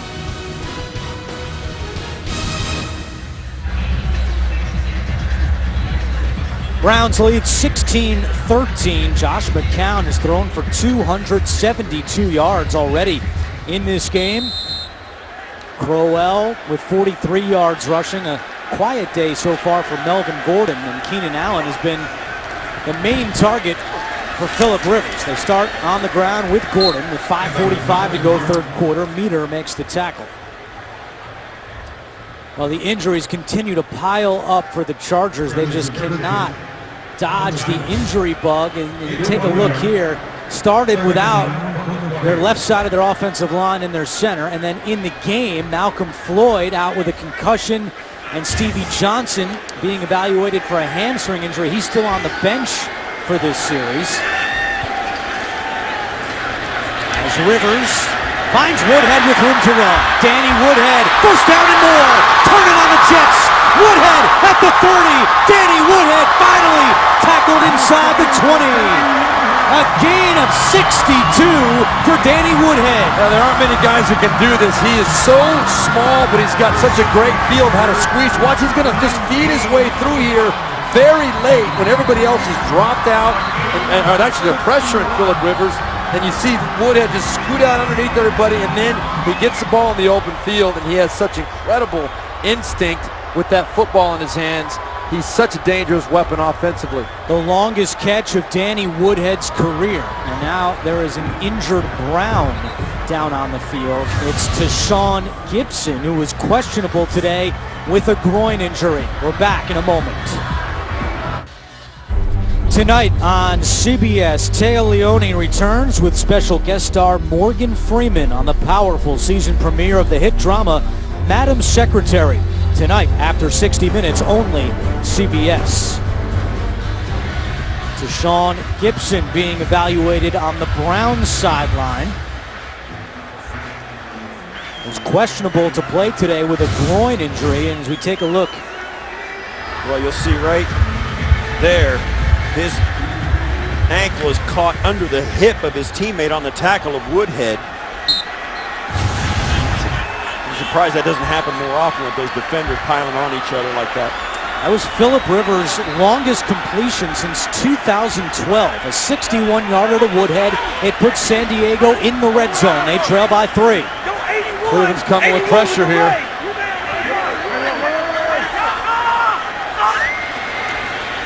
Here comes the pressure. Rivers gets rid of it. End zone. Caught. Touchdown. Ladarius Green. What a job by Rivers to get rid of that with pressure coming in his face. And San Diego goes back up top. The 5th lead change of the day. Well, the Cleveland Browns caught a break because the Chargers couldn't go spread and make them show their front. So the Cleveland Browns can do what they did early to had so much success. They got a free runner at Rivers, but on this play, Rivers puts the rainbow up, and it's perfect to Ladarius Green. You can see why the Browns had such early success. When they get in there and can pack that front, they really confuse that offensive line. They did it there, and it worked, but not well enough. Second touchdown this season for Ladarius Green. Lambeau's extra point is good. So with only 2 wide receivers, Phillip Rivers went to Woodhead for 61, and his tight end Ladarius Green for the touchdown, and it's a 4-point Chargers lead. It's going to be interesting because now the Chargers, they've simplified that front of the Browns with the wide receivers splitting out. Well, they don't have any more wide receivers to put in the game, so they had to bring in 2 tight ends and run different personnel packages, and that's limited what they can do. Well, Ladarius Green, you see the intensity of Phillip Rivers there. One of his strongest assets is his energy, his enthusiasm, his passion for the game, but he also knew he has a 6'6" tight end who's pretty darn athletic in Ladarius Green, who was one-on-one on a safety who was maybe 6 feet tall. That's a good matchup. You're going to take a chance at that every time, and he got it done. And the Browns did a nice job, too, because the safety got there to help out, but he couldn't get there in time. Rivers put that ball in. Receivers love it when a quarterback puts it up there in a spot where they can go up and get it, particularly when you've got a mismatch with a tall receiver on a small defender. And Rivers put that out ahead of him, let him run underneath it, go up and high point it. Perfect throw and a great job by Green to go up and get it. Lambeau kicks it away. Gilbert returning kicks today, and that one goes through the end zone for a touchback. Next Sunday, the NFL on CBS puts on doubleheader excitement. First, the Rams rumble with the Packers, while the Bills battle the Titans. And then the Patriots and Cowboys square off. Check local listings, and it all starts with the team that will take you to Super Bowl 50. JB, Tony, Bart, Coach, and Boomer on the NFL Today.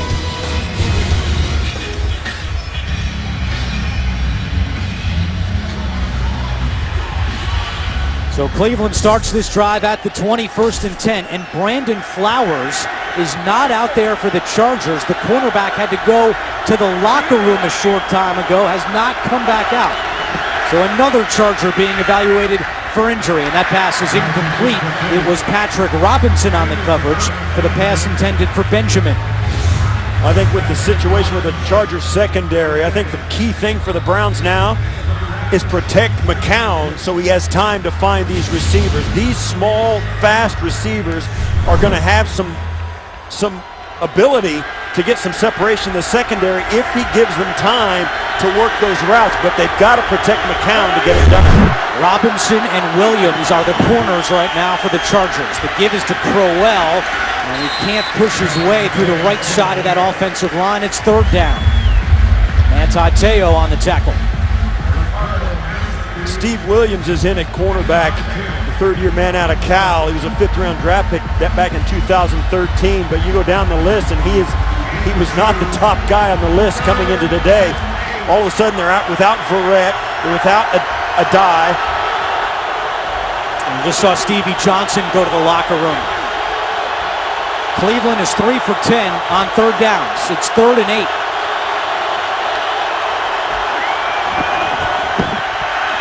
McCown fires incomplete. Benjamin the intended target, and it was Steve Williams on the coverage for San Diego. They force a punt. 3rd 3 and out today for the Cleveland offense. And it couldn't have come at a much worse time. Phillip Rivers and the Charger offense are getting a little bit of momentum. They needed to get some first downs there. And I'm surprised they couldn't take advantage of a depleted Charger secondary. Are you surprised that Keenan Allen is returning this punt? He is one of only 2 healthy Chargers wide receivers right now. Is it too much of a risk to put him back there? Well, if you don't put him back there, you got to put Danny Woodhead. He's the backup return man right now, and I think Mike McCoy is probably just saying, we just got to have the most sure hands possible back there. And he's probably telling Keenan Allen, especially now, do not return this ball. Just catch it, and we'll roll the dice and play from there. That's what he did right there. A fair catch after a punt of 57 yards by Andy Lee, who's having a great start to this season for the Browns, acquired in a trade from San Francisco in the offseason. So once again, it's Inman and Allen as the wide receivers for San Diego. Stevie Johnson into the locker room with a hamstring injury, and Malcolm Floyd went out earlier with a concussion. Melvin Gordon on first down and maybe gets a couple. Tramon Williams forces him out of bounds. Let's go back and take a look at that last drive by the Chargers. The big play to Woodhead certainly is what got them kick-started. Yeah, you started with Melvin Gordon not getting much on first down, but you saw the little floater from Phillip Rivers right there to Danny Woodhead. That was the big 60-plus yard gainer that set up the touchdown pass. Phillip Rivers with a various screen under pressure. Very well executed on that third down play to Woodhead and a touchdown pass to Green. This quarter, Rivers is 5 of 7 for 118 yards and a touchdown. There's 3 on the play clock. And it expires. Rivers didn't see it, and a delay of game. It's going to be offsides, I believe. Delay game. Oh, I'm sorry, Andrew. Offense number 17. 5-yard penalty. Still second down. You saw the Browns jump across the line, but they all had their eyes on the play clock behind Rivers. So they were watching the play clock back here. They see it go to 0, and they go. Knowing that the Browns have got to snap it, and they were trying to get a jump on it, knowing they would not be offsides or it would be a penalty on the Chargers, and they got it right. Don't see that very often from Phillip Rivers, who has so much control at that line of scrimmage pre-snap. Second down and 14. Final 2.5 minutes of the third quarter.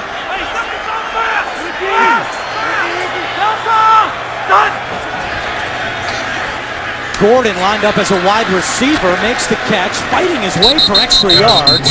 Kirksey finally takes him down. This is one of the things we saw with the injuries that have happened to the Chargers wide receivers. Now they've got 2 tight ends in the game. They've got John Phillips and Ladarius Green in the game playing, so their personnel package is one that they're very limited in how much they can spread the field. They're trying to do it now as you see Phillips to the near side and Green to the outside. Those are 2 tight ends that are split out as slot receivers. They can't do it with wideouts anymore, and that changes the philosophy of the game plan. San Diego 1 for 7 on third downs. It's 3rd and 11. Rivers fires. Inman makes the catch. And that's good for a San Diego first down. A late flag comes in. There was a lot of contact on the sideline.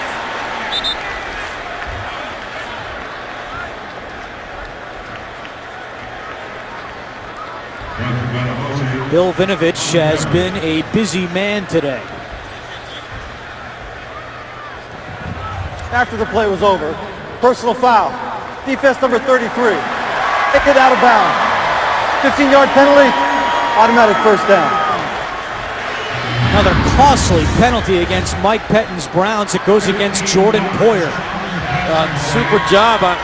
What you got to love about Phillip Rivers is he's going to give his players a chance to win. That right there, Inman one-on-one on the outside. He makes a great catch, and there's the late hit out of bounds to the head. Not a very smart play by Poyer. 10 penalties against Cleveland, and San Diego now has the ball at midfield. It was 3rd and 11. And now they're all the way up to the 50 with 1:25 to go. 5th first down by a penalty today. That's been given to San Diego. Ball came out late, but Gordon was down. Penalties have been a big story in the NFL this year. Through 3 weeks, there have been 730 accepted penalties, the highest total in NFL history. And that play, the Browns doing an excellent job in the run defense. Getting a couple of free guys right at the point of attack, slipping in, had nowhere to go in that running play for no gain. 16 penalties accepted today. Inside 1 minute to go in the third quarter. Rivers underneath to Phillips, and that's incomplete. John Phillips, the 7th-year man out of Virginia, not able to hold on to that one, and it's 3rd and 10. Yeah, you can tell that Chargers are scrambling a little bit to try and find a package that lets them simplify the front for the Browns and then get enough production from guys who can get open. But you know, these tight ends in space are a lot easier for those defensive backs for the Browns to cover up. And Rivers has still got to get rid of the football on time because the Browns are getting some pressure, even though they haven't got that many sacks. 3 on the play clock, 3rd down and 10. Rivers calls timeout. This time he saw the play clock winding down, and that's the first time out of the half by either team. 41 seconds remain in the third quarter. Yeah, Rivers also saw a look he probably didn't feel very good about. Again, Cleveland coming up with everybody up on the line of scrimmage, no safeties back deep, and he didn't feel like he had a chance to protect it up safe enough. A wise timeout by the experienced Rivers. I'll tell you what, Christian Kirksey for the Browns has been very active today defensively for the Browns. He was on the coverage on that last play by John Phillips. He's had a couple of nice tackles. Christian Kirksey really emerging in just his 2nd year out of Iowa. Let's see if the Browns defense can come up with a stop here on 3rd down and 10.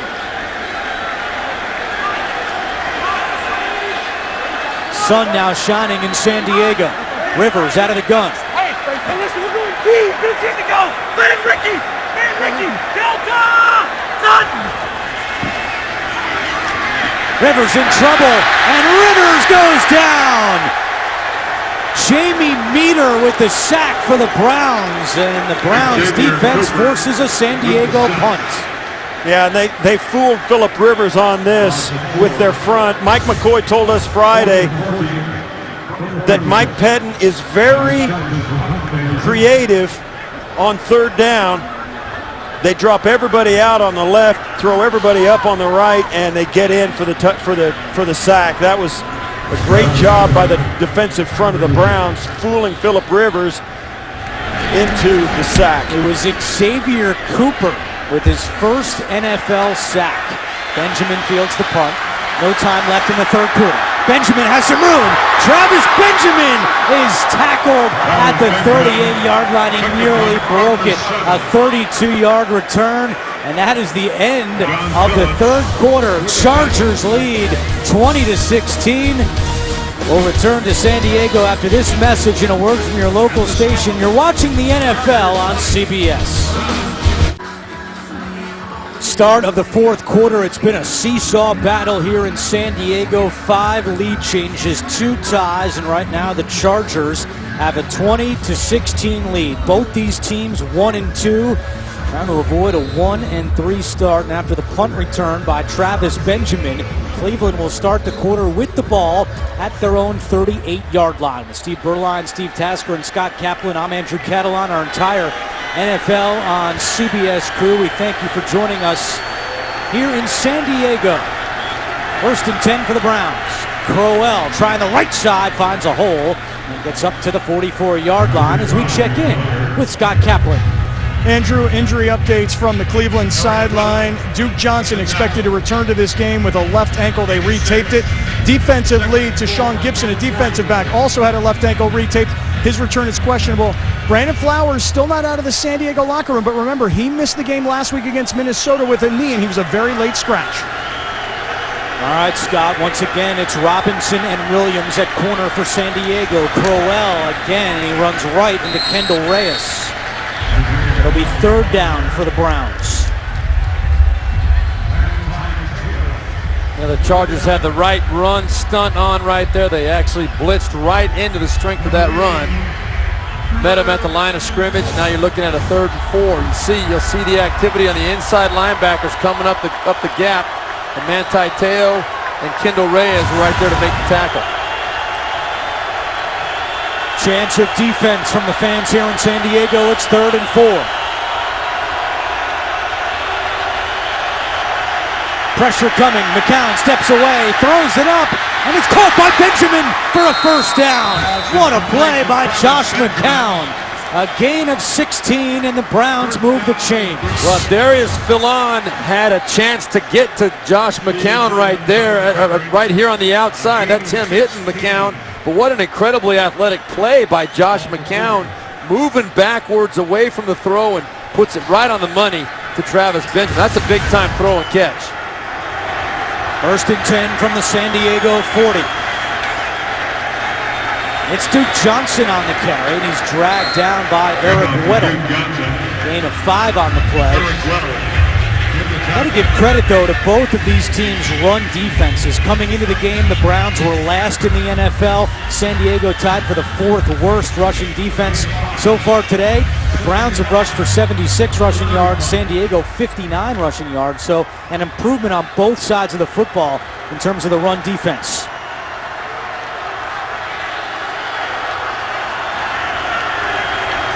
Here's that same formation again with the 2 running backs on the outside. They hit a touchdown earlier in the ball game.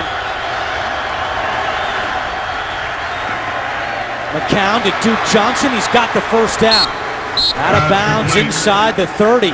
What a day for Duke Johnson. That's his 9th catch of the game. He came in to the day with just 6 catches the entire season. Well, he's had a lot of big plays today in the passing game. Right here, the big touchdown we just referred to early in the ball game. But what I like the best is what he does without the football. Look what he did to Manti Te'o right there. Here's another look at it. Protecting Josh McCown on a big play late in the 1st half. This is a tough guy who's not afraid to stick his nose in there. Crowell back in at running back. And Crowell gets a couple on the play. Keep in mind, this is a Cleveland team that traded Terrence West to Tennessee before the season began. And they also picked up Robert Turbin off waivers when he was cut by the Seahawks in early September. He still had a week or 2 away from trying to help out this Cleveland rushing attack. He's got a high ankle injury, but we're getting a nice little 1-2 punch developing with Crowell and Duke Johnson.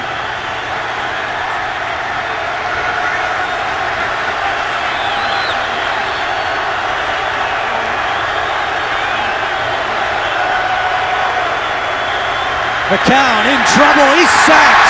Jerry Atachu. That's the 4th sack of the day for the Chargers. Well, you're going to see Atachu coming off the right side. Right, he's coming right off of here, right side of Cleveland's offensive line. He comes untouched. And Josh McCown is assuming he's picked up by somebody, but not at all. That's about as sweet as it gets if you're a defensive lineman. Chargers had 1 sack through the first 3 weeks. They have 4 today, and it makes it 3rd and 20.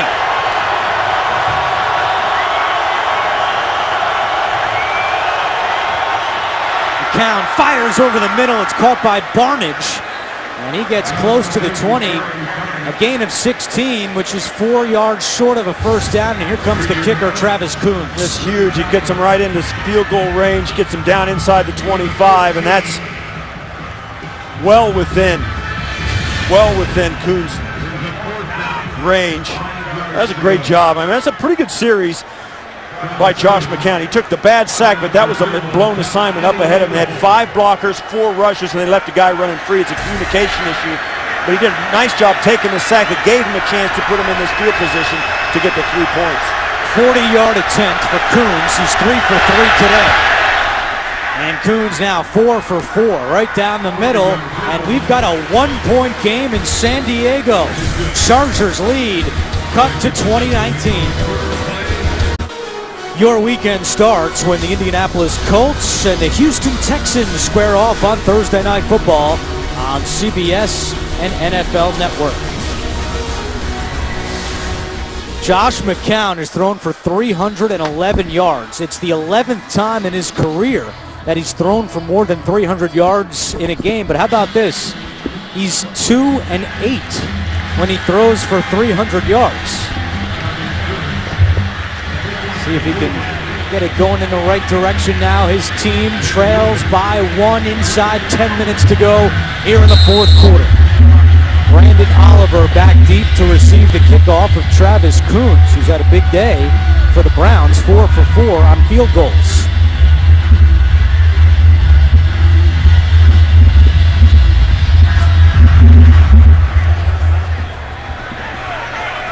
Oliver's going to take this one out from 3 yards deep. Oliver at the 20, and Oliver tackled at the 25-yard line. Phillip Rivers in the San Diego offense coming back on the field. You're watching the NFL on CBS. The NFL on CBS is sponsored by the all-new 2015 Acura TLX. It's that kind of thrill. DirecTV. If you call yourself a sports fan, you got to get DirecTV. And by Pizza Hut. Bring home the flavor, only at Pizza Hut. Chargers lead 20-19 back in San Diego with Steve Berline, Steve Tasker, and Scott Kaplan. I'm Andrew Catalan. Our entire NFL on CBS crew. 9:51 to go in the fourth quarter. And San Diego will start this drive at its own 26-yard line. David Johnson goes in motion. And the give is to Melvin Gordon. Trying to get him going around the left side and up to the 30-yard line. We had a nice chat with Melvin Gordon on Friday. And Adrian Peterson, his idol, and they played against each other in Minnesota last week. And after the game, Gordon asked Adrian Peterson for his jersey. Peterson gave it to him, and Melvin Gordon told us he's going to frame that baby in his house. And why not? He got 4 on first down. It's 2nd and 6. 2 receivers to the bottom of your screen. The only 2 healthy receivers San Diego has. Allen and Inman. Rivers flushed out and throws it away. It'll be 3rd down for San Diego. That was a coverage sack right there by the Cleveland Browns. Phillip Rivers had plenty of time to go through all of his options. You'll see no one's up in his face. He's looking down the field. All of a sudden, he gets a little pressure late from John Hughes III, but that was well after the fact that Phillip Rivers had scanned the whole field and found nowhere to go with the football. 3rd down and 6. San Diego just 2 for 9 on 3rd down conversions. Coming into the game, they were 8th in the NFL on 3rd downs, converting at 46%. Cleveland showing pressure. They bring it. Rivers steps up. He's hit, but completes it to Inman. 1st down and more. Dontrell Inman. It's a foot race. Inman at the 10. Pushed down.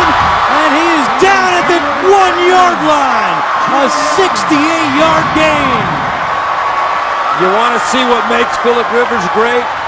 He's got the guts to stand in there when he knows there's a play to be made. Look at the shot he takes as he lets go of this football.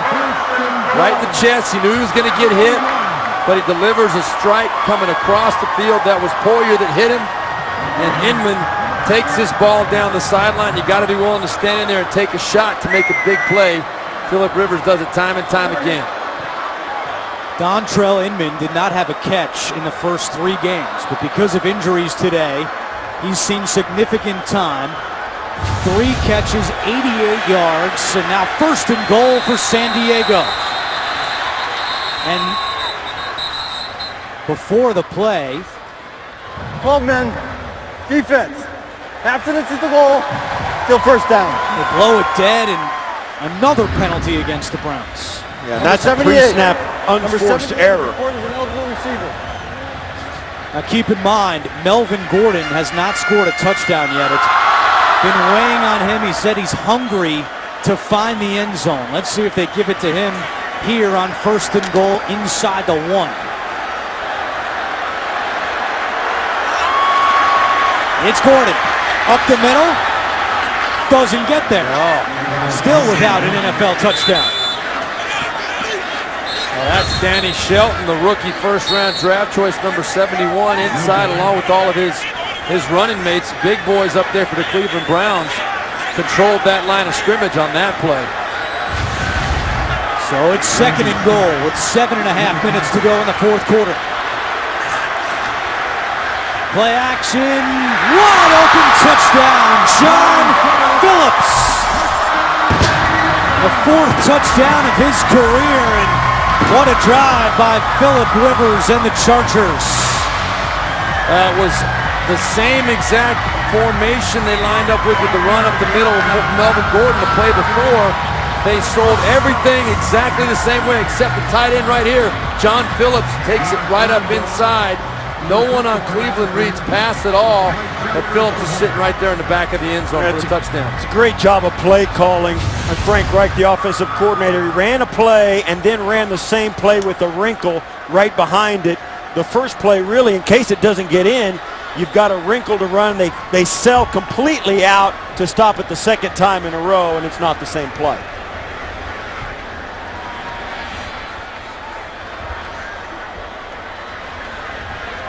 Phillips, the 7th-year man out of Virginia.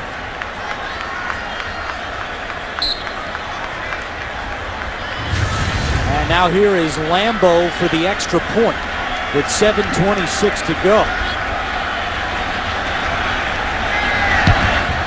Kick is good, but it's still a one-possession game.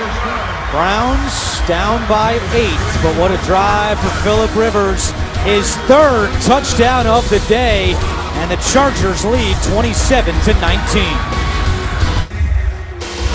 Coming up after the game time permitting, the Subway postgame show. Join JB, Tony, Bart, Boomer, and Coach Cower for all the latest NFL scores and highlights. It's all coming up on the Subway postgame show. A 5-play drive that only took 2 minutes and 31 seconds. The big play to Inman set up the Chargers on the doorstep. How about Phillip Rivers? He has 2 pass plays today of at least 60 yards. He had 1 in his previous 40 games. That's 4-0. So a big play day for Phillip Rivers and the Chargers offense. Rivers has thrown for 333 yards. Justin Gilbert is back deep to return the kickoff. He's going to take this one out from 5 yards deep. Gilbert at the 20, trying to get to the outside. He does at the 30 and out of bounds at the 32-yard line. NFL Today update. Back to New York. JB and Bart Scott. Adrian Peterson was kept in check until... Was, as in past tense. On 4th and 1, Adrian Peterson breaks the first ring of defense, and there's nobody to stop him on a 41-yard tear. Minnesota closes the gap, 17-20. Vikings have the ball back. Peyton Manning has thrown a pick. Back to Andrew Catalan. All right, guys, wearing a different jersey because the one last week he gave to Melvin Gordon. 7:19 to go. Again, a one-possession game. Cleveland trails by 8. Crowell up the middle. Isaiah Crowell with a nice burst for a gain of 7. 7:10 to go. Meanwhile, Brandon Flowers will not return for the Chargers. He's been ruled out with a concussion. So another injury for San Diego. That happened on the long pass play down the sideline where Isaiah Crowell ran the ball down the sideline and Flowers tried to knock him out of bounds, stuck his head in there, came away with a concussion. Chargers now have 3 guys that have that injury. Quick pass, it's Gabriel, and that one will go for a first down. Taylor Gabriel, 2nd-year man out of Abilene Christian. First down,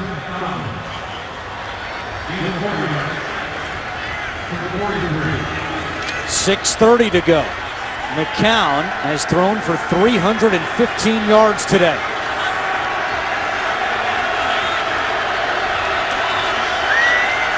Crowell again up the middle, following his center Alex Mack, and a big hit by the rookie Denzel Perryman.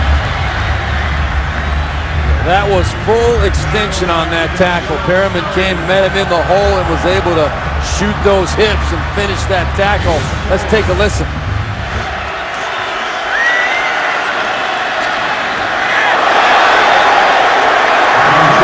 We spoke with Manti Te'o on Friday, and he said the two rookie linebackers, Perriman and Kyle Emanuel, have really given this San Diego linebacking core an edge and energy with that youth that they've brought.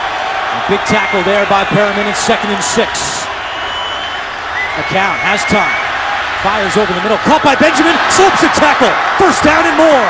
Benjamin out of bounds at the 33-yard line. A gain of 18. Poor tackling by San Diego defensively. Well, Ingram and Perriman both have a chance to break on Benjamin right here. There you're going to see both of them miss the tackle. They kind of take each other out of the play, and that lets the biggest playmaker for the Cleveland Browns in the open field down the sideline for a nice gain. We spoke with Travis Benjamin last night, and he was telling us that in middle school, when he was growing up in Florida, he would chase rabbits through a sugarcane field. One day he got 20 rabbits. He'd bring them home and cook them.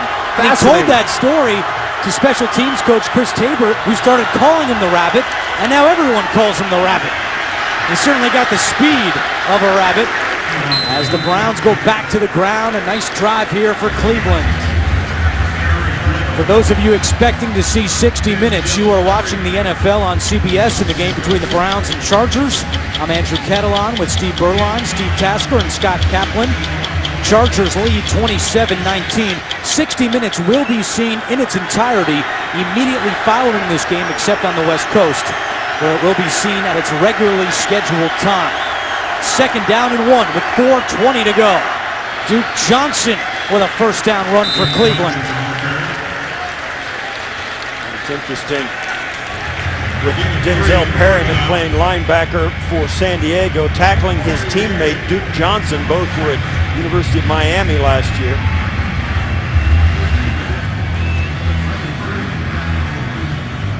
I think you get this point, you got to start thinking too. Cleveland Browns with less than 4 minutes, down by 8.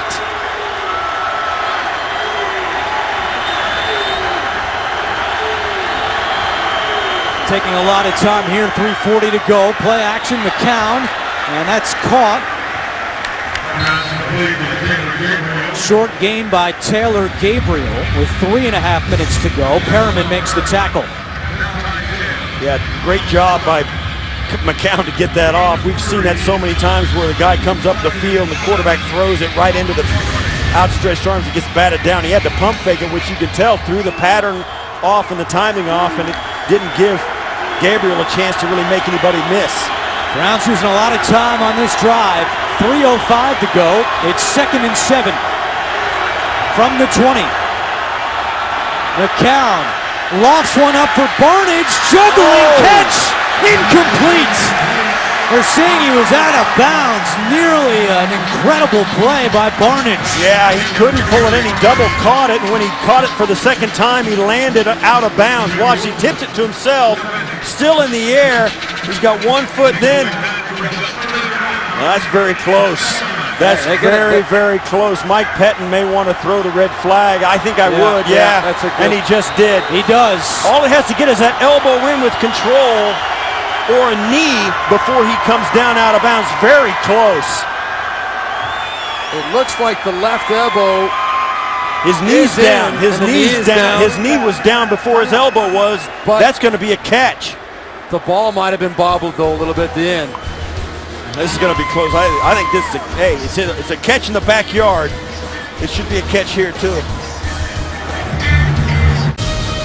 The NFL on CBS is sponsored by McDonald's, teaming up with the NFL like never before. And by Verizon. Watch live primetime games with NFL Mobile, only on Verizon. Mike Pettin has challenged the ruling of incomplete pass.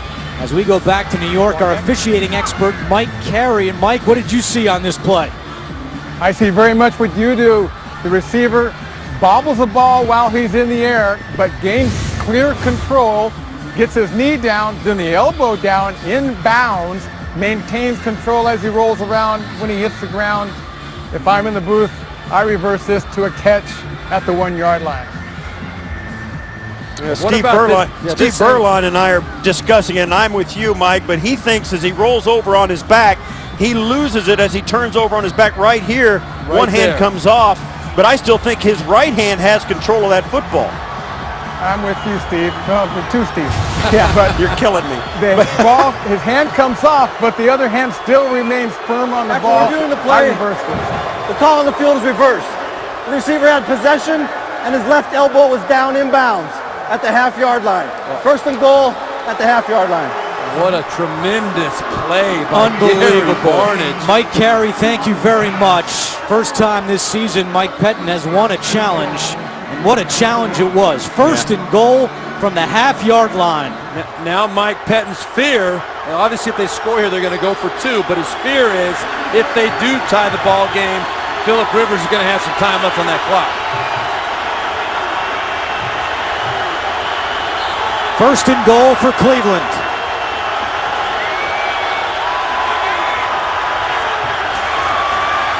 Duke Johnson on the carry up the middle. He didn't get there. Stopped at the line of scrimmage. It's second and goal. And I don't think he's going to, but with the Chargers 2 timeouts left. Yeah. I think Mike McCoy needs to start thinking about it. Yeah, he might start thinking about it, although with more than 2 minutes, if they do get it with it before the 2 minutes, you'd rather have the timeouts than the time. Rivers watching. From the sideline, it's second and goal. McCown, quick pass. It's caught, touchdown. Fittingly, it's Barnidge. He made the big play on the catch, and now Mike Pettine will go for 2. Try to tie the game with 2:09 remaining. Cleveland has not attempted a 2-point conversion so far this year. And they're bringing on all their small wide receivers. They're going to spread the Chargers out on this. This is a great throw. Barnidge squeezes it right on the goal line for the touchdown. But now the Browns bring on the small package. They go very light and very small at wide receiver. Barnidge is still in the game, and the 5 linemen. That possibility here for Josh McCown. He is a very mobile quarterback as well. Always a possibility of a quarterback draw here in this situation. Cleveland trying to tie the game. And he's got a good look for the quarterback draw. Nobody in the middle of the field here if he can get through that first line of scrimmage. McCown, quick pass, caught, and he's in! Taylor Gabriel ties the game at 27.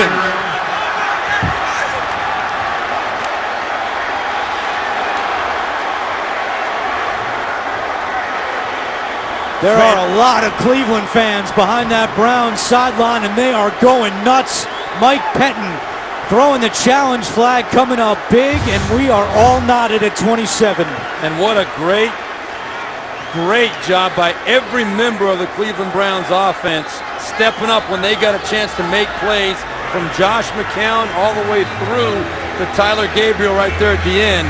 Taylor Gabriel. Gary Barnidge stepped up several times. Crowell, all of them made plays. And it was a great challenge by Mike Pettine as well. He got a call down from the guys upstairs who saw the replay and said, yeah, we've got a chance at that. And it's well executed drive all the way down the field. In fact, now as you look at it, they wish they'd have left less than 2:09 left on it for Phillip Rivers. But the Chargers now on the other side of the ball are thinking, hey, this is still our game. 2 minutes and 9 seconds. All we've got to do is get to the 35-yard line of the Browns to give ourselves a legitimate shot at it. That's what they're thinking. Coming up after the game, time permitting, the Subway post-game show. Chargers have 2 timeouts and the 2-minute warning. Keep in mind, San Diego has a rookie kicker in Josh Lambo. His career long was set today at 46 yards.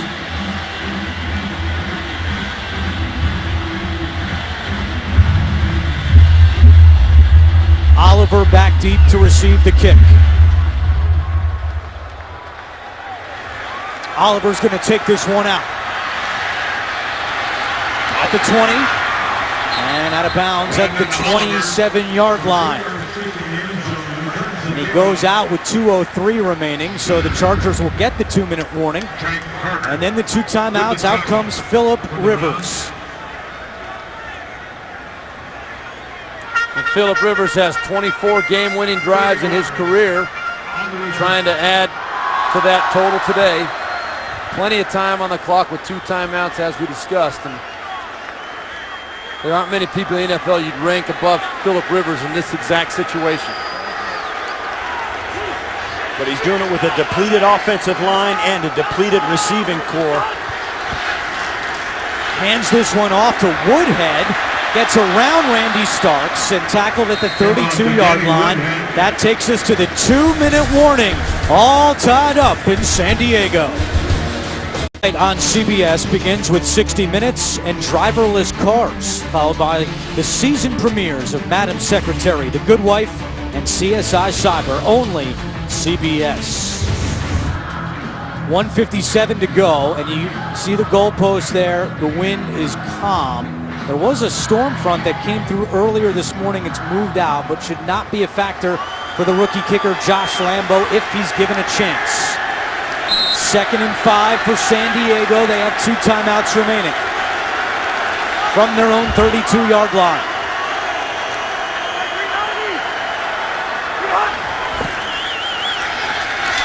Rivers sings one to Green with room to run. Ladarius Green up to the 48-yard line and a San Diego first down, a gain of 17. Well, San Diego got lucky right there. They could have very easily called John Phillips for a pick underneath. That's what sprung Ladarius Green. San Diego got away with it. No huddle offense for the Chargers. Time ticking as we approach 90 seconds to go. Hey, go see right, Captain! Loaded! Captain! Captain! Yeah, loaded! On the wall! Rivers fires sideline to Keenan Allen, and he makes the catch at the 43-yard line. Short of a first down, time continues to tick. They've got plenty of time. This is obviously 4-down territory. No need to hurry. They can run the football even if they so desire. They do it here with Woodhead up the middle. Danny Woodhead tripped up at the 25, but San Diego moves into field goal territory. A gain of 19. And Mike Pettin now wisely uses a timeout, as he knows that San Diego is in field goal range. He's trying to preserve any time that he can get to get the ball back for his offense. Well, the Cleveland Brown defense saved its worst series of the day for the final one here. Mike Pettin doing the right thing, calling the quick timeout to conserve time. But right now, the Chargers now, you can bet they're going to pull in the sails and they're going to run the football here. Danny Woodhead has 10 touches for 134 yards today. He was with the Jets when Mike Pettin was an assistant on the Jets staff, and Pettin told us last night that Danny Woodhead is a matchup nightmare. And unfortunately, that nightmare has come true for Mike Pettin today, as Woodhead is averaging over 13 yards per touch. Each team with 2 timeouts remaining. Well, we will not see the ball put in the air again, I don't think, by the San Diego Chargers at this point.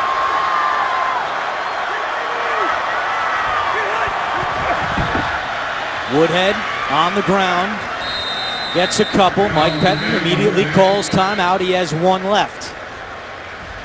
43 seconds remain. What a game we've had today.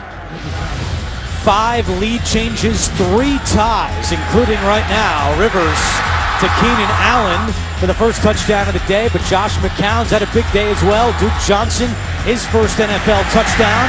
Ladarius Green going up to make that play. And Rivers, his 3rd touchdown of the day to John Phillips. But Cleveland comes back. McCown the touchdown to Barnidge after his incredible catch, and the 2-point conversion good to tie things up at 27. Total yards almost even. What a game today here in San Diego. There's a huge difference between 1 and 3 and 2 and 2. Both these teams know that.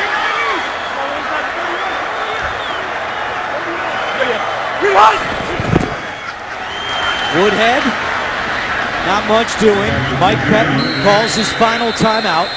37 seconds remain.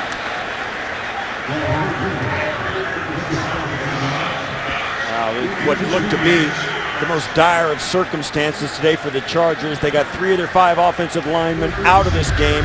They lose 2 of their top receivers during the game. Their 2 corners are not 100%. Verrett, and Adai, the safety, both of those guys are out of this game.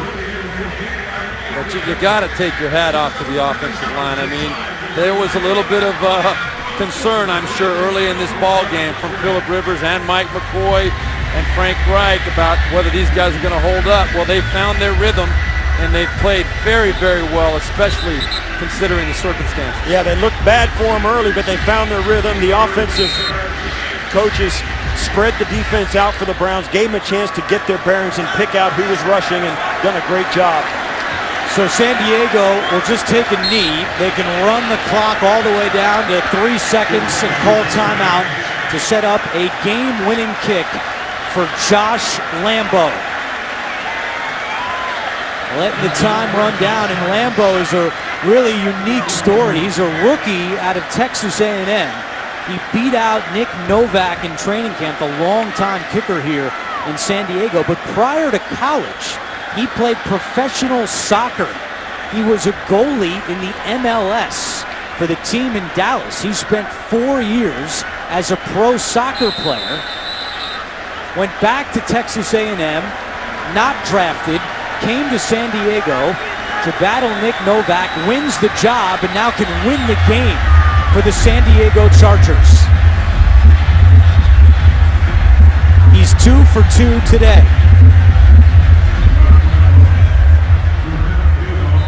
Cleveland, without a timeout remaining, will not be able to ice Lambo. This will be from 39 yards.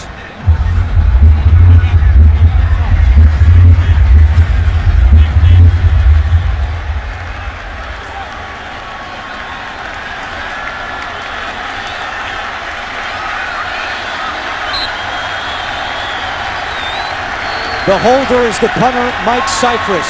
The long snapper is Mike Wint. Josh Lambo for the win. And the kick is no good! But there's a flag down. A flag is down at the 22-yard line. Cleveland was offsides. Offside. Defense number 22. You Five-yard penalty. You cannot make this stuff up. Down. Mike Pettine saying, "Are you kidding me?" Tramon Williams called for jumping. He did. He went early. Wow. The 12th penalty of the day against the Cleveland Browns, easily the most costly one. So Lambo will get another kick. This time from 34 yards. Kick on the way, and it's good! Josh Lambo gives the Chargers the win.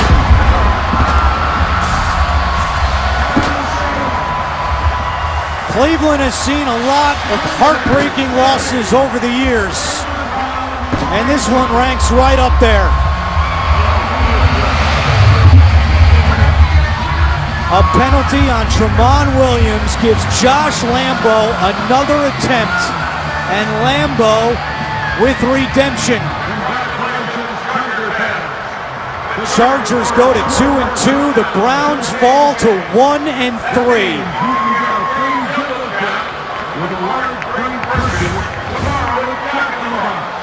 Great snap, great hold, and the second time is true for Josh Lambo. Mike McCoy couldn't even watch. And the reaction from the rookie Lambo. From professional soccer player to Chargers hero, and Josh McCown, who threw for 356 yards today, buries his head. McCown has lost 9 straight starts now as he shares a smile with Phillip Rivers. But let me say this, Josh McCown has nothing to hang his head about. Played an absolutely Super Bowl game today. Final score, San Diego 30, Cleveland 27. Tonight on CBS begins with 60 Minutes, followed by the season premieres of Madam Secretary, The Good Wife, and CSI Cyber. For Scott Kaplan, Steve Berline, Steve Tasker, this is Andrew Catalon. So long from San Diego. You have been watching the NFL on CBS, home of Super Bowl 50.